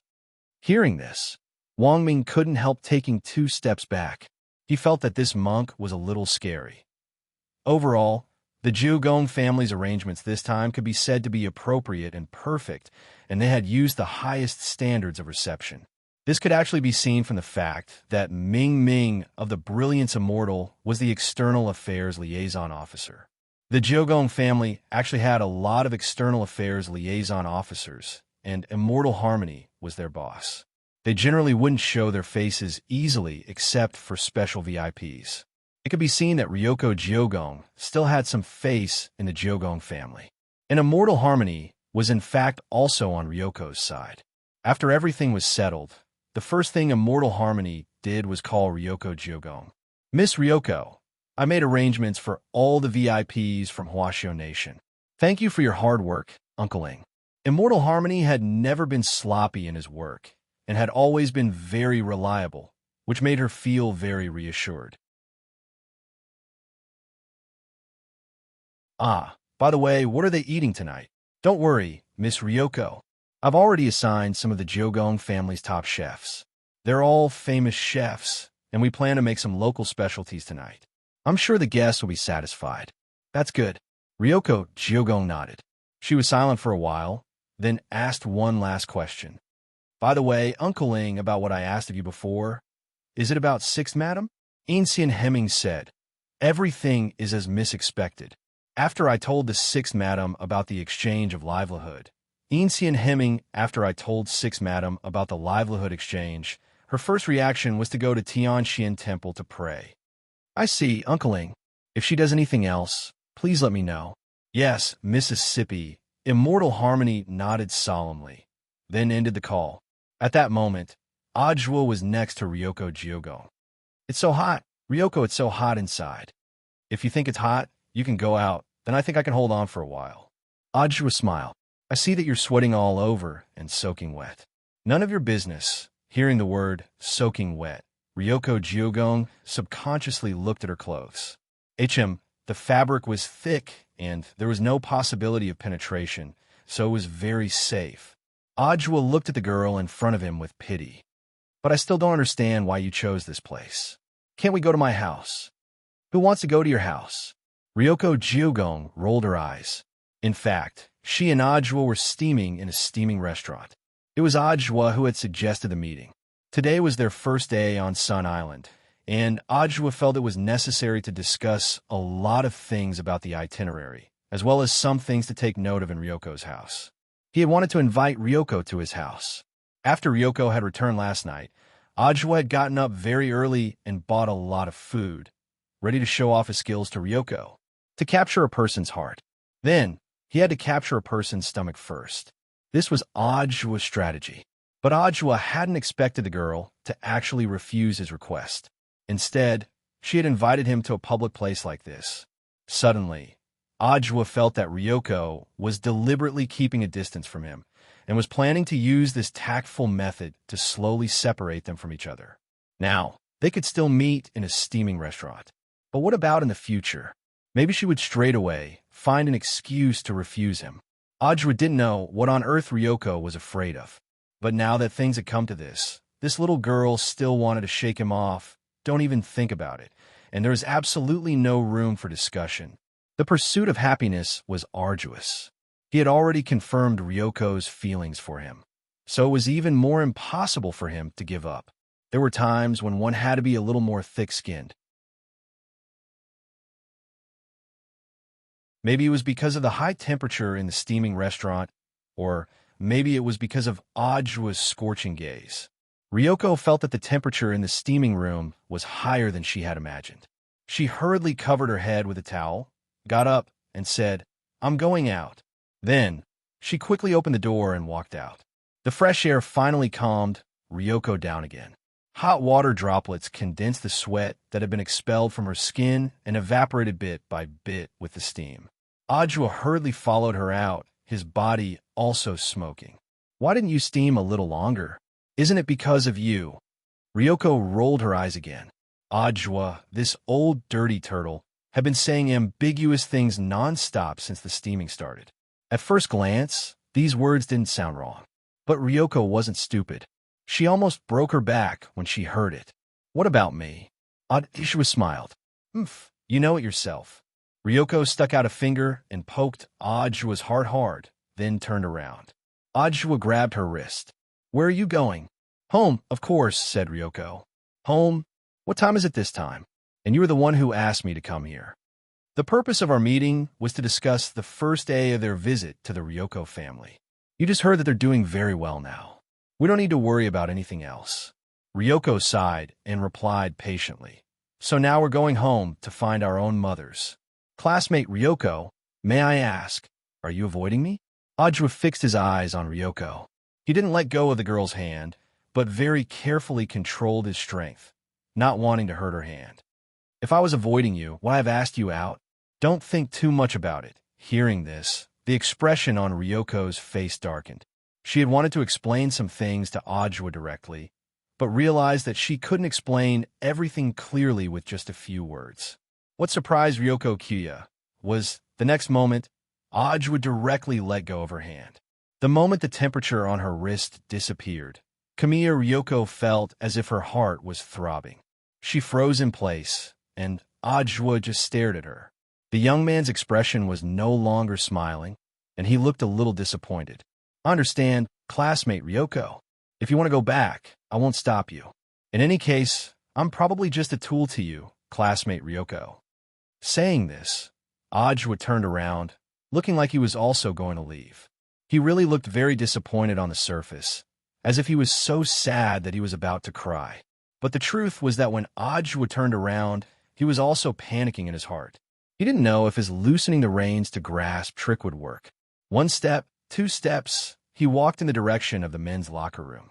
In order not to let Ryoko see through his true thoughts, Ajwa deliberately walked very fast, and his decisiveness exceeded Ryoko's expectations.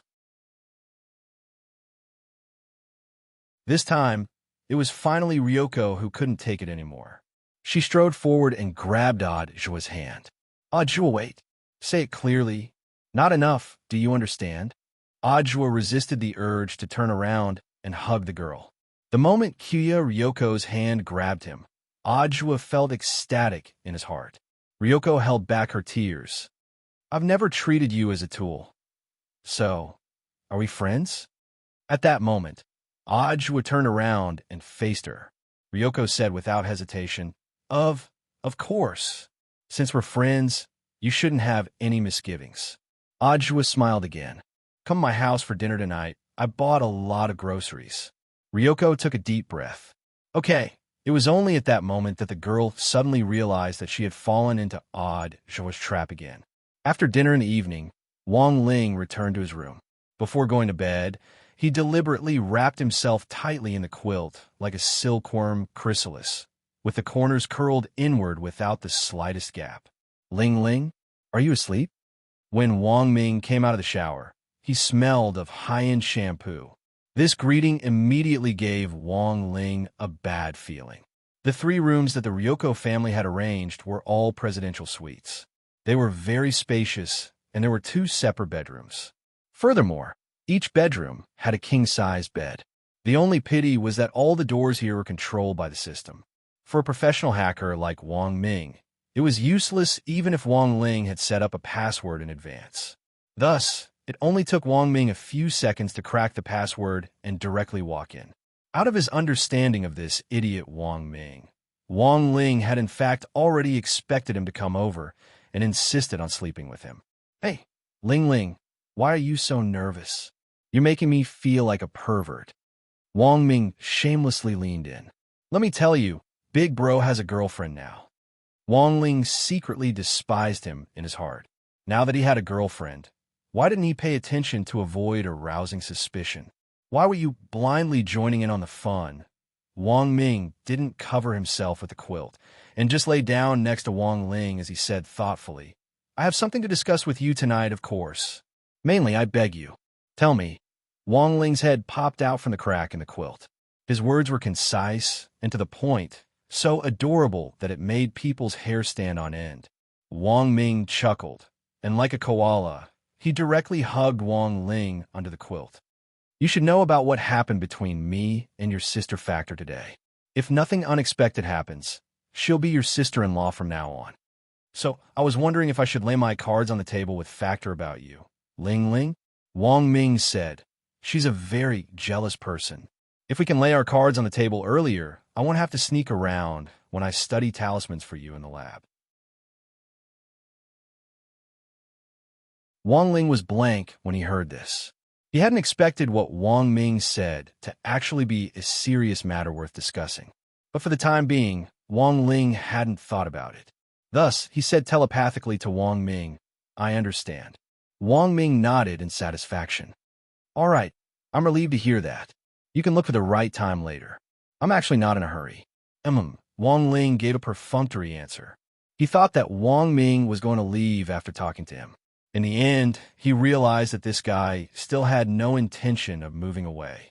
Those ice-cold feet burrowed into his quilt like loaches. Ling Ling, it's getting cold, and I'm already warm up here. How about we squeeze together tonight? Wang Ling, it's fine if you don't squeeze with me, as long as you help me with something else. Wang Ming's eyes glowed. can you help me transform my body a little? You also know that there's still a gap between your sister Jai-in and my realms, so it's inconvenient for me to do a lot of things. Realms hinder our imagination to create new life. Wang Ling.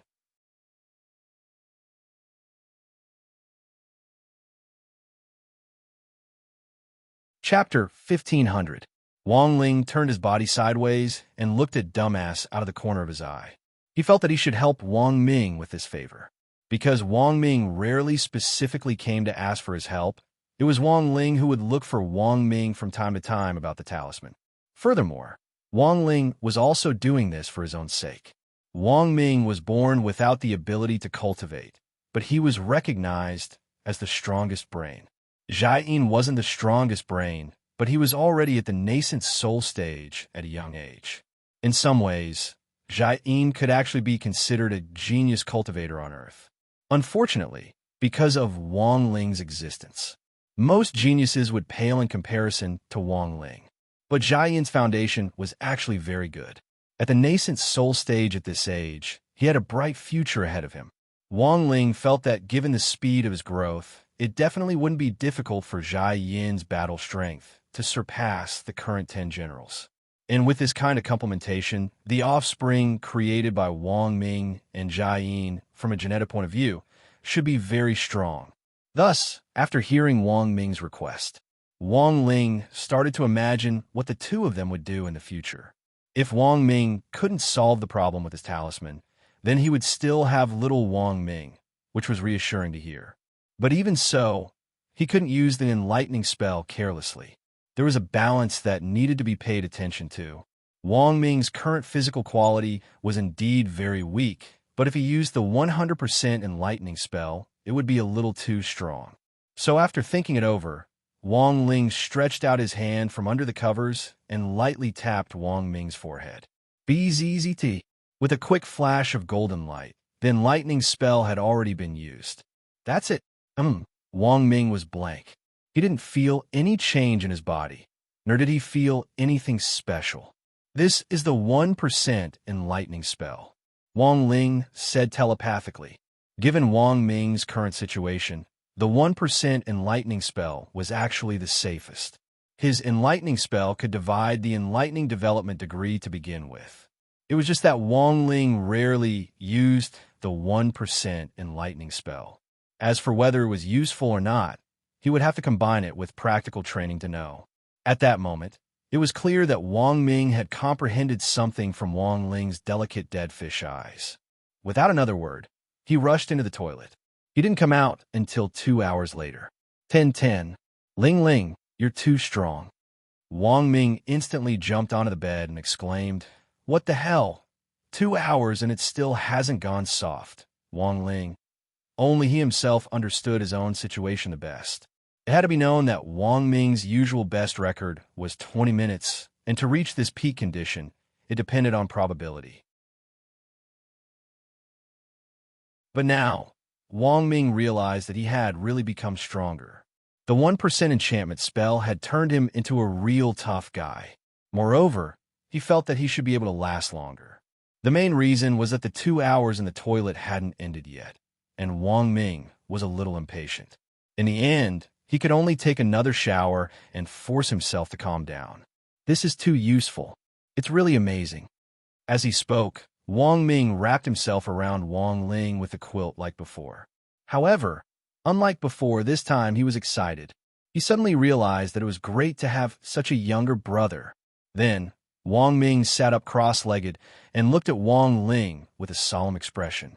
"Ling Ling, don't worry. Your brother will definitely solve your talisman problem before you graduate from high school. If I can't, I'll be impotent for the rest of my life." Wang Ling was stunned when he heard this. He sighed in his heart. Wang Ming had finally said something sensible. However, this oath was a little too vicious. Fortunately, the enchantment spell wasn't the light blessing spell and didn't have Monk Jin Dang's ability.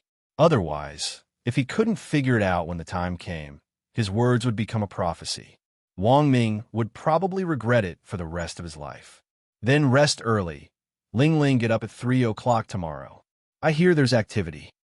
Wang Ming was satisfied that his request had been fulfilled. Before he got out of bed, he had wanted to steal a peek at Wang Ling, but realized that Wang Ling was already on guard. So Wang Ling hid his head under the quilt like a kangaroo.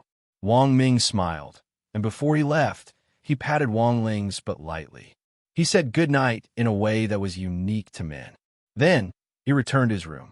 At that moment, Wang Ming was lying on the bed with his eyes closed, looking like he was resting. But the truth was that his mind had never stopped calculating. Wang Ming had said that deadly oath very seriously, and he hadn't been deliberately boasting. Rather, he really did have the confidence. It had already been 10 years since Wang Ling's first version of the Tao Talisman. In these 10 years, the calculations in Wang Ming's mind had never stopped. And Wang Ming's intuition told him he would find the answer very soon. On the other side, Lotus Sun and Jai Yin were both sleepless. That night, the two of them had an in-depth discussion on the topic of unrequited love. Jai Yin straightaway moved the big bed in the other room over and joined it with Lotus Sun's. The two of them rolled around on the bed for a while with bright smiles on their faces. Lotus Sun had originally planned to call 2 female masseuses over for an essential oil treatment. But when she remembered that she and Jai Yin had to discuss something more private, she dismissed the idea. "Let me help you, Miss Rong," Jai Yin volunteered. "Just call me Rong Rong. Miss Rong, you're being too polite." "Then I'll also help Sister Factor with a back massage later," Lotus Sun said with a smile. "All right," Jai Yin agreed readily. At that moment, Lotus Sun unbuckled her back and lay down on the spacious bed. She had put 2 layers of white bath towels under her to prevent the essential oil from dripping onto the bed sheets. Jai Yin took the essential oil, which Lotus Sun had prepared in advance, and poured a little onto her palm. A strong yet not pungent fragrance wafted over. It was incomparably fresh, and it revealed a kind of refreshing smell that made one feel relaxed and happy. "What a special essential oil. It's actually pink. I've never seen it before," Jai Yin exclaimed. "It's especially good at removing wrinkles, whitening, and antioxidant aging. It can also break down moles and pimples." Lotus Sun smiled. "It's a new product developed by our family. If Sister Factor doesn't mind, I'll give you a new bottle later." In fact, Lotus Sun had neglected to mention that this newly developed product actually hadn't hit the market yet, because it didn't contain ingredient from Earth. The main extract of this pink essential oil came from the Immortal Star, where Lotus Sun had retrieved the old Rubik's Cube. It was a pink spring substance on the Immortal Star called the Immortal Spring. But Lotus Sun knew that Jai Yin probably didn't know that much at the moment. Thus, she didn't go into too much detail. "Thank you so much." Jai Yin didn't stand on ceremony at all. Soon after, she rubbed the essential oil on her palm until it was warm. Starting from the girl's smooth and white shoulder blade, she pushed it outward like she was doing Tai Chi. Lotus Sun couldn't help but cry out, because it was really too comfortable. Why does it feel like Sister Factor is very professional? Comrades often get sprained during training in the army. So, I came up with some massage techniques. Jai Yin smiled. "Just enjoy it. My skills aren't inferior to those of the old masters in the shops outside." "Haha, Sister Factor is amazing." Lotus Sun closed her eyes, a very satisfied expression on her face. Jai Yin's hands were like a magician's. All kinds of massage techniques emerged one after another as she skillfully spread the essential oil on the girl's back bit by bit. Her skin was white and smooth, and even at such a close distance, it seemed like no pores could be seen. Jai Yin felt a burst of envy. There were no outsiders here, and Jai Yin's massage was so comfortable that Lotus Sun almost fell asleep. But very quickly, she suddenly remembered that tonight's focus wasn't entirely on maintenance. Thus, Lotus Sun quickly cut to the chase and asked a question she had wanted to ask for a long time. "Sister Factor, did you like Brother Ming a long time ago?" How did you know?" Jai Yin's fingers paused. "Is it very obvious?" "No, it's just a hunch." Lotus Sun shook her head slightly and lay on the bed. "I've never met Sister Factor before. I remember that as soon as you came out of the arrival gate today, your eyes were fixed on Brother Ming the entire time. You didn't miss a single minute or second. Are you exaggerating? Jia Yin's face burned a little at her words. Does Sister Factor not know whether I am or not? Lotus Sun curled her lips slightly. The reason why she had been able to sense the adoration in Jia Yin's eyes today was because of her. Speaking of which, it also had something to do with her. Because Lotus Sun realized that the way Jia Yin looked at Wang Ming was very similar to how she looked at Wang Ling. There was a kind of urgency in the gentleness, but at the same time, there was a hint of resentment mixed in with disappointment at iron for not becoming steel, as well as a wanton liking. It was indeed me who first noticed your brother Ming back then. There was a smile in Jia Yin's eyes as she told her own story. I saw him by chance when I was on a mission. And then you fell in love with him? Lotus Sun asked curiously. Yes. Jia Yin nodded. And then? After that, I was like an infatuated girl and kept investigating him for clues. Jia Yin didn't know whether to laugh or cry. But you also know that Air Ming's real identity isn't simple. Air Ming was the dumbass Wang Ming. This was Jia Yin's nickname for Wang Ming. When I investigated him at that time, I discovered that he was a matryoshka doll, and every single one of them was a fake. That's why I wondered if he was a spy sent by another country. Lotus Sun couldn't help laughing out loud. She had never expected this at all. The higher-ups kept his identity a strict secret, but I was a little stubborn at the time and kept investigating in secret. I kept collecting evidence that Air Ming was a spy. After my leader found out about me, he was so angry that he punished me several times. After that, President Xi contacted me, and it just so happened that he was helping Wang Ming recruit guards. My leader saw this as an opportunity and took the initiative to contact me. Then, I was transferred over. It was only then that I realized that he wasn't a spy. That's great. Lotus Sun was full of envy. If Brother Ming knew, he would definitely laugh himself silly, right? Given his temper, he would definitely make fun of me. But I think that since we're together, we shouldn't hold anything back, Jia Yin said. After saying so much in her days, Jia Yin indeed thought of a lot of things. She recalled the days when she had started to love Wang Ming, and her heart instantly felt melancholy.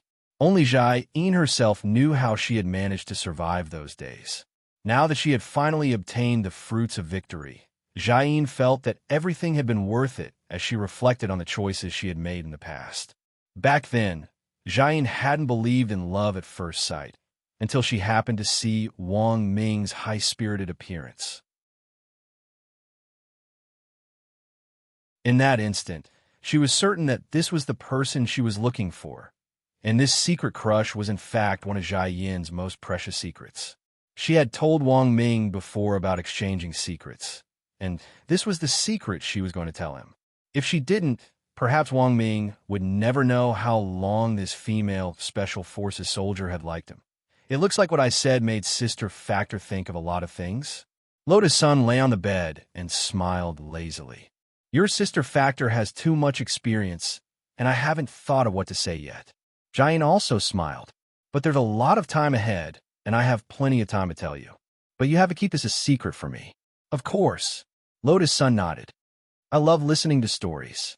All right, the essential oil is almost dry, and my mouth is also dry from talking. Help me after I drink some water. At that moment, Jia Yin lightly patted the girl's slippery back. No problem. Lotus Sun smiled. Then, she saw Jia Yin take out her canteen and a dropper. She slowly sucked the water out of the canteen and dripped it onto a piece of test paper. Jia Yin had filled the canteen directly from the bathroom faucet. It was straight drinking water and actually didn't need to be filtered. But for safety reasons, Jia Yin still wanted to do a test herself. Come to think of it, this seemed to be an occupational disease of Special Forces soldiers. They were very cautious in everything they did. Sister Factor is so interesting. Lotus Sun smiled foolishly. When you're outside, safety comes first. You have to be careful in everything you do, Jia Yin said. She looked at the test results on the test paper, and after confirming that it was safe and non-toxic, she breathed a sigh of relief. Before Lotus Sun massaged her with essential oil, Jia Yin glanced at her phone again and saw that Immortal Harmony had sent a message in the group chat. She said to Lotus Sun, It looks like we'll have to get up early tomorrow, and there seems to be an event. What event? The group said that we have to get up at 3 tomorrow to watch the sunrise on Heavenly Stem Mountain. After eating on the top of the mountain, we'll report to school. I heard that Sixth Madam has good intentions. Sixth Madam? These words made Lotus Sun a little more vigilant.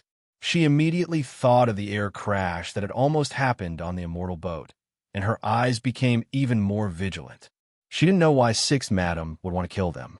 But mountaineering was actually the most prone to accidents. What if this was a premeditated plot? What should they do? Lotus Sun thought to herself. But as the #1 foundation establishment cultivator on Earth, Lotus Sun naturally had nothing to fear. She was just a little curious as to why Sixth Madam had tried to kill them again and again.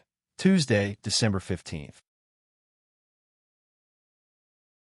In the wee hours of the morning, in front of Sixth Madam's mansion, a black shadow silently scuttled out from an inexplicable position and knelt at the door with its head bowed.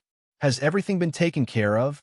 Nine Palace Star Splendor's voice rang out, carrying an intimidating tone of a queen. Don't worry, madam. Everything has been taken care of. Someone in the black shadow muttered to himself. He didn't raise his head and maintained his current posture. A new maid has been brought, and this time, according to Madam's orders, the team has brought 4 people to serve Madam. They're all professionally trained and simple-minded girls. Well done. Nine Palace Star Splendor nodded, and his voice sounded particularly low. The 2 girls who accompanied me to Tianxian Temple today are pretty good children. It should be an honor for them to be chosen as sacrifices. Madam shouldn't be telling me this. This subordinate was just following orders. The expression on the man in black's face was neither sad nor joyless. You're quite dedicated. Nine Palace Star Splendor sneered. The main reason why she had adjusted the number of sacrifices to 4 was that the ghost she was raising had been injured in this operation. Thus, more sacrifices were needed to recover its strength. As she had expected, there was definitely a hidden expert among the people from number 60 high. I've already seen the information on those people. I need you to focus on investigating the background of that man, called Wang Xiaoer, Jiogong Xinghui said. Yes. The man in black nodded. Then, like a bolt of lightning, he quickly turned into a bolt of lightning and disappeared.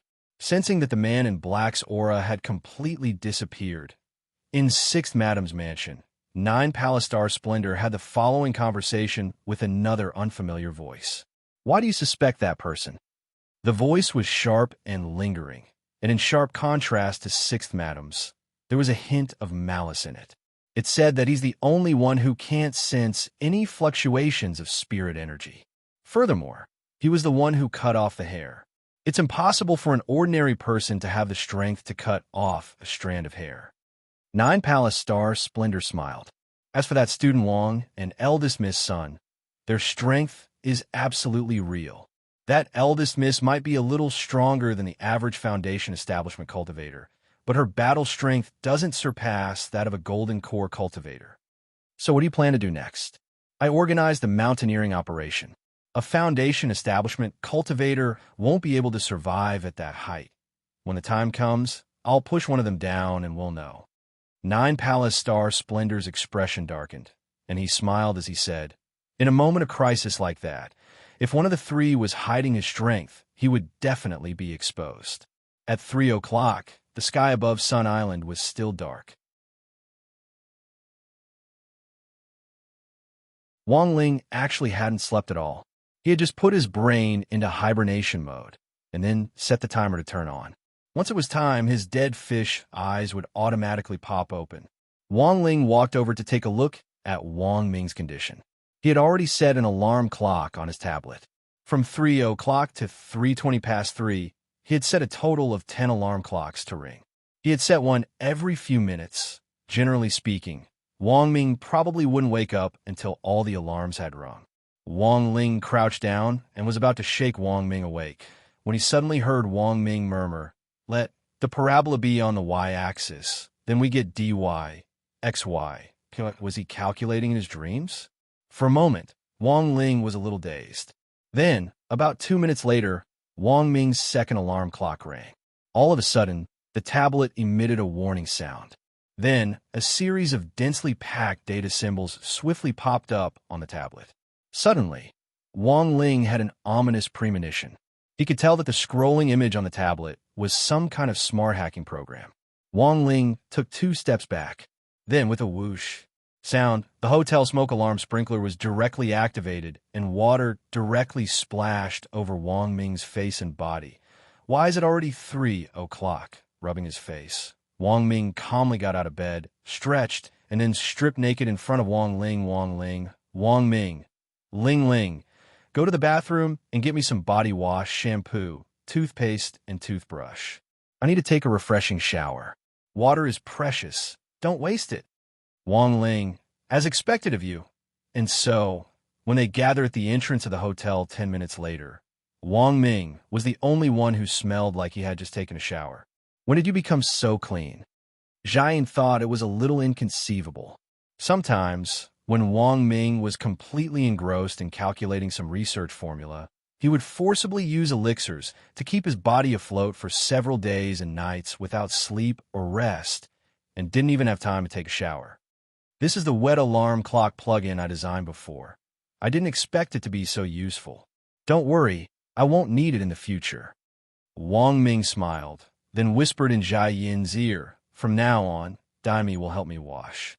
Whether it's big Wang Ming or little Wang Ming, I'll leave it to you." Jiayin instantly flushed. Rogue, Wang Ling, and Lotus Sun tacitly turned their heads to look elsewhere. Don't listen to indecent things. As it turned out, sometimes having a strong sense of hearing wasn't a good thing. Not long after, luminous Immortal Harmony appeared at the door. He had rushed over from his own mansion. "I'm sorry for the long wait. We'll set off now." "Where's Teacher Fire?" asked Lotus Sunday. "Teacher Fire needs to deal with the handover between 9 Paths and the high school, so he won't be able to participate in today's sunrise." "I see. But please rest assured, with this old man following me the whole way, there won't be any accidents. I grew up near Heavenly Stem Mountain, so I'm all too familiar with it," Immortal Harmony said confidently. When they arrived at the foot of Heavenly Stem Mountain, climbing it wasn't as tiring as Wang Ling had imagined. He followed number 60 squad up more than 2,000 meters, but didn't feel the slightest bit tired. The main reason was that he had used the Great Lightness Body technique to reduce his weight sharply. This made Wang Ling feel even less tired. The point was that Wang Ling had to use the Great Lightness Body technique. Otherwise, with his weight, he wouldn't be able to climb the mountain. Every step he took caused the mountain to collapse and the earth to crack, but they were only a third of the way up Heavenly Stem Mountain. On Heavenly Stem Mountain, there was a small rest stop every few hundred meters. Who knew if it was because he had drunk too much water, but Immortal Harmony felt like he couldn't hold it in. "Sorry, students, please wait here for a moment. Don't leave, and don't go to dangerous places on your own. I'll be back in a bit." Hands in his trouser pockets, Wang Ling went to the fence a few meters away from the rest stop and gazed at the scenery below. In fact, this was Wang Ling's deliberate seduction, because before he had climbed the mountain, he had already had a premonition that someone was following them with bad intentions. "So they're here." At that moment, Wang Ling's heart stirred, and then he felt a strong push on his back. Then, he tumbled down the cliff.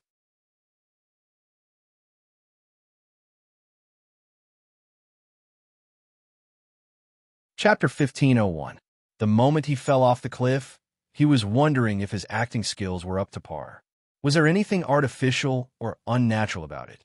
He felt that there shouldn't be. After all, that person hadn't seen Wang Ling's face when he had pushed him off. Wang Ling had wanted to pretend to be terrified, and then let out an "Aya." Unfortunately, he didn't seem to know what fear was. Since he was a child, his greatest fear had been that he would blow up the earth, or that he would carelessly roll over in his sleep and lose control of his strength, and then when he woke up, his home would be gone. But for him, these things were just fears. They were far from terrifying. After that pair of hands hidden in the shadows pushed him off, a sinister smile appeared on his face. In the darkness, the split corners of his mouth and his big white teeth were particularly conspicuous. He looked like Little Black in some detective cartoon. Done, he's finally done. In the shadows, the man's bloodshot eyes were wide open, and there was a hint of madness in them as he kept muttering to himself. Perfect, too perfect. This parabola. If you looked closely at his body, you would realize that he didn't have feet at all. The man's entire lower body was a shadow connected to the ground, from which he had emerged just now. In fact, he was also a ghost called the mountain-climbing ghost. He only obeyed 6 Madam's orders. Over the years, he had been responsible for all the accidents that had happened on Heavenly Stem Mountain from time to time. His real name was Zhang Xixing, and he was an excellent maths teacher who was very good at calculating functions, parabolas, and the like. As a maths teacher, Zhang Xixing had always felt that he shouldn't be limited to the rigid cases in the textbooks. He should try them himself and combine them with practical training to leave a deeper impression on the students. Zhang Xixing's frantic pursuit of practical training gradually increased the mental pressure on him, and eventually, unknowingly, it turned into depression. Zhang Xixing's last practical training had been to demonstrate what it meant to do a perfect parabola and jump off a cliff in front of all the students on Heavenly Stem Mountain. Then, he never came back up again. After Zhang Xixing's death from falling off a cliff, his deeds became a laughingstock among many students. Over time, Zhang Xixing became the sacrifice Zhang in everyone's mouths, a negative example among the teachers. It was recorded in the terrifying legends of Sun Island. The students who had seen Zhang sacrifice himself and fall off the cliff. In the end, they all suffered from depression and chose to end their lives by jumping down from high places. They were like a group of cursed people. Those whose realms were not high enough would die with just a jump. As for those students with slightly higher realms, they might not die after jumping once, so they jumped a second time, a third time. Zhang Jiaxi had existed for a very long time. People thought that it was just a legend, but no one thought that it was a real ghost. You guys didn't expect this, did you? My sacrifice is real. After completing 6th Madam's mission, Zhang Jiaxi's expression was one of pride and appreciation. He stared at the abyss below as if he was looking at a work of art, admiring his criminal masterpiece. The 6th Madam had told him that if this person fell down, the others would react. Among the 3 people for number 60 high, there was a hidden expert. Zhang Jiaxi had been keeping an eye on Wang Ming since they had climbed the mountain. However, what puzzled Zhang Jiaxi was that the remaining people didn't react at all. He saw Wang Ming and Lotus Sun walking toward the edge of the cliff. There wasn't the slightest hint of sadness on their faces. They were even smiling. He's smiling? Wang Ming curled his lips. Hey, Ling Ling can't be killed at this height, right? Lotus Sun also laughed. That's right, classmate Wang Ling can't be heard at this distance. Fortunately, the distance wasn't too high, and classmate Wang Ling also used the great lightweight body technique. If it's a little higher, given student Ling's physical strength and the acceleration of gravity alone, even if he's using the great lightweight body technique, he'll still be able to make a violent impact with the ground. Its power should not be inferior to a small nuclear warhead, right? Hearing this, Zhang Jiaxi was stunned. Then, in the next moment, his expression became ferocious again. He hated those people who clearly saw those people getting injured, but they just stood there and watched. This scene in particular reminded Zhang Jiaxi of when he had been suffering from depression and had risked his life to teach students to jump off a cliff, and how those students standing on the cliff had looked at him coldly and laughed at him. Zhang Jiaxi's monstrous hatred made him stretch out his claws once again. He reached out toward Wang Ming and Lotus Sun. I advise you to stop. Just then, Zhang Jiaxi suddenly heard Wang Ming's voice from the edge of the cliff. Wang Ming turned to look at him with a smile on his face. You can see me? Zhang Jiaxi was horrified. I can't, but my little brother can. Wang Ming spread his hands helplessly as he looked at Zhang Jiaxi. At that moment, Zhang Jiaxi saw that the dead fish-eyed teenager whom he had pushed off earlier actually appear behind Wang Ming, unscathed, as if by magic. Then, standing next to Wang Ming, the 2 brothers looked at him helplessly. This is impossible. He was clearly a ghost. But Zhang Jiaxi was frightened by Wang Ling at that moment. He roared in disbelief. I already pushed him off. The most perfect parabola. Wang Ling sighed. While this ghost was indeed very strong, it didn't seem very smart. When Zhang Jiaxi had pushed him off the cliff, he had indeed thought about getting rid of him. But after seeing Zhang Jiaxi's memories, he had instantly dispelled that idea. He had the king's eye and the ability to use Fate Dao. It was really too easy for him to read the reason why a ghost had taken shape in an instant. In fact, when Zhang Jiaxi had first become a ghost, he had been a good ghost. This kind of ghost was also known as a guardian spirit. His madness for teaching had caused him to fall into severe depression, which eventually led to the unfortunate incident of him falling off a cliff while climbing a mountain. Zhang Jiaxi was worried that his students would follow in his footsteps. He had become the guardian spirit of all his students to ensure that they could grow up safely and healthily. Until one day, Sixth Madam discovered Zhang Jiaxi's existence. She tampered with Zhang Jiaxi's memories. She changed those lovely and kind students into cold-blooded and indifferent students and gradually aroused the hatred in Zhang Jiaxi's heart. He forgot about those students who loved his teaching style and had wept bitterly when he had jumped off the cliff that day. He forgot about the anxiety and despair they had felt when they had organized the rescue that day. Regardless of the danger, they had gone down the mountain to search for Teacher Zhang's whereabouts before the rescue team arrived. Although in the end, it was already too late. Wang Ling saw all of this. He immediately changed his mind. Teacher Zhang was a good teacher. Every debt has a debtor, and every debt has a debtor. All the debts should be placed on the Sixth Madam. Set yourself free the next moment. With a thought, Wang Ling stretched out his index finger and gently touched the spot between Zhang Jiaxi's eyebrows. Buzz! There was a flash of golden light. All the tampered memories were instantly corrected. All of a sudden, the man remembered his true mission. 2 streams of tears flowed down from his eyes. Thank you. With a smile on his face, Zhang Jiaxi parted ways in front of all of them. A teacher who had wholeheartedly thought about his students even after his death shouldn't be treated like this.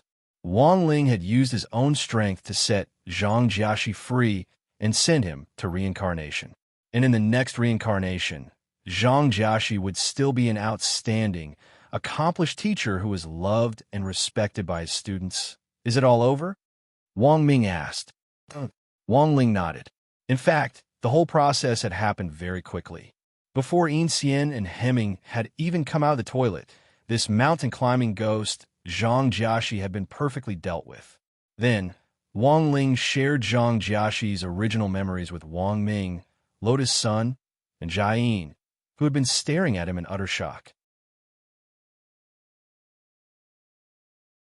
Student Wang Ling, it turns out you're so awesome. Jiayin walked over with an indescribably stunned expression on her face. That was right. Wang Ling had laid his cards on the table. He felt that this was actually a pretty good opportunity. Factor, this is actually what I've been hiding from you. At that moment, Wang Ming said, as you can see, my little brother is very strong. That's why I need to develop a talisman to suppress his strength. Otherwise, he won't be able to control himself. That's right. I really didn't expect your little brother to actually have the strength of a soul formation cultivator at his age. Jiayin felt that this was a little too much information. Wang Ling, Wang Ming, and Lotus Sun. At that moment, Jiayin saw the 3 of them staring at her with blank expressions on their faces and hurriedly said, "Don't worry, I won't tell anyone. Everyone."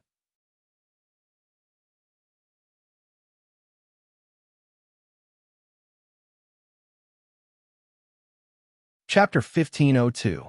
It turns out that people's imagination is always limited by their own experiences. After she finished speaking, the surroundings fell into a long period of silence. Wang Ling felt helpless. Of course, Jiayin couldn't be blamed for this. It was mainly because of the series of actions that she had used to deal with Zhang Jiaxian. The scene was too small and far from Jiayin's understanding. Like Lotus Sun, Jiayin had witnessed the battle between Wang Ling and Peng Shiren. He would never have come to such a conclusion. Did I say something wrong? Why are you all looking at me like that? Jiayin didn't understand. She tilted her head, a huge question mark on her forehead. Wang Ming laughed and couldn't help rubbing Jiayin's face. What? Jiayin was a little embarrassed. I just think you're a little cute. Wang Ming smiled. Say, why do I care so much for you? Don't be like that. It's not good if others see it. Jiayin's face was red. We're all on the same side. What's there to be embarrassed about? Besides, Mr. Yingxian hasn't come back from the toilet yet. Wang Ming wasn't polite at all and directly leaned over to hug her like a piece of sticky candy. Jiayin helplessly smiled bitterly, but soon frowned. Speaking of which, Mr. Yingxian seems to have been in there for a while. Why aren't they out yet? Yeah, it seems like it's been a long time. Wang Ming used Wang Ling 3's see-through thermal sensor to take a look and saw that Immortal Harmony was still crouching. From the looks of it, there didn't seem to be anything unusual. Usually, a cultivator with a normal diet would not have constipation, but there were times when they had to go to the toilet for a long time. Under normal circumstances, the higher one's realm was the longer the interval between each bowel movement. This was also the reason why many high-level cultivators didn't need to go to the toilet when they were in seclusion. Actually, this mainly depended on personal habits. In comparison, Wang Ling was more used to doing as he pleased in this regard. If he was in the mood, he would go and squat on the toilet. When he wasn't in the mood, he could directly transfer the inventory in his stomach or bladder. It was directly connected to Lord Ma's space and transferred into his stomach. All he had to do was press his navel, and he could clear it with a single click. But if he chose to squat on the toilet, he could only squat on Lord Ma. After all, Lord Ma had been personally enlightened by Wang Ling, so he was more resilient. Otherwise, if it had been an ordinary toilet, as soon as he released himself, the huge recoil would have made him sit on the toilet and take off like a pilot. Let's wait a little longer. Wang Ming shrugged helplessly. According to the Cultivation Encyclopedia's periodic defecation pattern, the cry of the immortal immortals had obviously been in there for a long time. It was likely that they wouldn't be able to come out for a while. The truth was that when Wang Ling had helped Zhang Shui cross the reincarnation barrier earlier, Wang Ming had actually vaguely heard the noise in the toilet. The sound of the toilet flushing was like a ghost, wave after wave. It looked like there was still some time left, and Wang Ling wasn't idle. Because of Zhang Xian's sacrifice, Wang Ling felt that he had to warn Sixth Madam, who had been pulling the strings behind the scenes all along. The other party manipulated ghosts to commit crimes. Such criminal evidence was actually very difficult to obtain. Knowing the Sixth Madam's personality, she would immediately cut off all ties with the ghosts once she realized that her affair was about to be exposed. As long as the ghost was destroyed, there would be no evidence. However, under the premise that there was no undocumented evidence, it seemed that a witness was also a way out. But it had to be known that Wang Ling still had to hide his strength in front of strangers, even though the people close to him knew that he was very strong. But if they went to the police, in the eyes of the police, he would still be just an ordinary foundation establishment high school student, especially when this was a foreign country. And the person being reported was the young miss of the Stars plucking group, who was rumored to have married into the Jiugong family, and was now the Jiugong family's Sixth Madam. Thus, no one would believe the words of a foreign high school student, and thus go head-to-head with the Stars plucking group. Thus, to bring down this Sixth Madam, it was crucial to have concrete evidence. He was sure that the Sixth Madam definitely had many other ghosts that had been artificially created like Zhang Xian's. They might be guardian spirits or lucky spirits, or in a broad sense, good ghosts. Since the Sixth Madam had the power to distort the ghosts' memories, then, by distorting their memories, it definitely wouldn't be difficult for the Sixth Madam to create malicious ghosts with strong resentment in the good ghosts.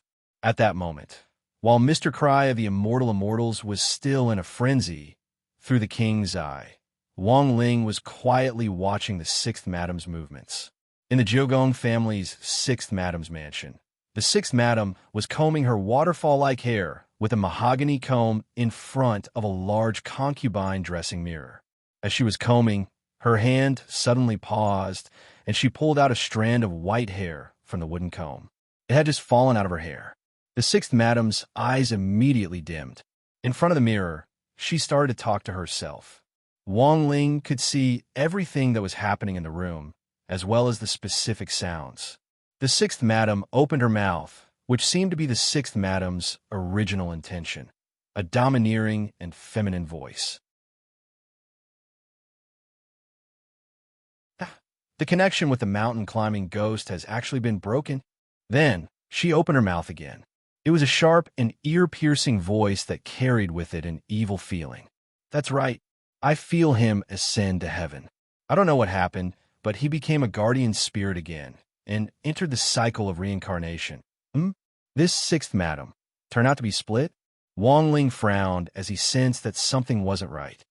Split was, of course, a joke. It was the same body, but two completely different voices. Combined with the sixth madam's actual situation, Wang Ling guessed that this crazy sixth madam was probably using her body as some kind of container to contain some powerful ghost. The powerful ghost inside her body was acting as something like a central processing unit. It could freely mobilize the ghosts under her control for her use. Did she merge with that ghost called the Hair Devil Spirit? Very quickly, Wang Ling came to a conclusion. That Hair Devil Spirit had a very long range. Wang Ling remembered that their immortal boat had clearly been an hour away from Sun Island. The ghost's hair had invaded the cockpit and directly infiltrated it to control the pilot. Wang Ling calculated based on that range. Even if Sixth Madam didn't go out, she could still use the ghost inside her body to control everything at home. And this was the best proof. It was the death of Zhang Jiaxiu, which had caused a strand of Jiugong Starlight's hair to rapidly wither and fall, because that strand of hair had originally been tied to Zhang Jiaxiu. As long as any of the ghosts died, Sixth Madam's hair would fall just like that. So now, Wang Ling suddenly had a bold idea. If he directly stretched out his hand through the mirror in front of Sixth Madam and directly plucked her bald, what would happen? You're tuning into the Romance Rendezvous YouTube channel. We're so grateful for your support, and don't forget to subscribe to join us on this incredible journey through captivating stories. Your generosity through donations truly makes a world of difference, as it's the primary source of revenue that allows me to expand and enhance this channel for you. Thank you from the bottom of my heart for being a part of this adventure.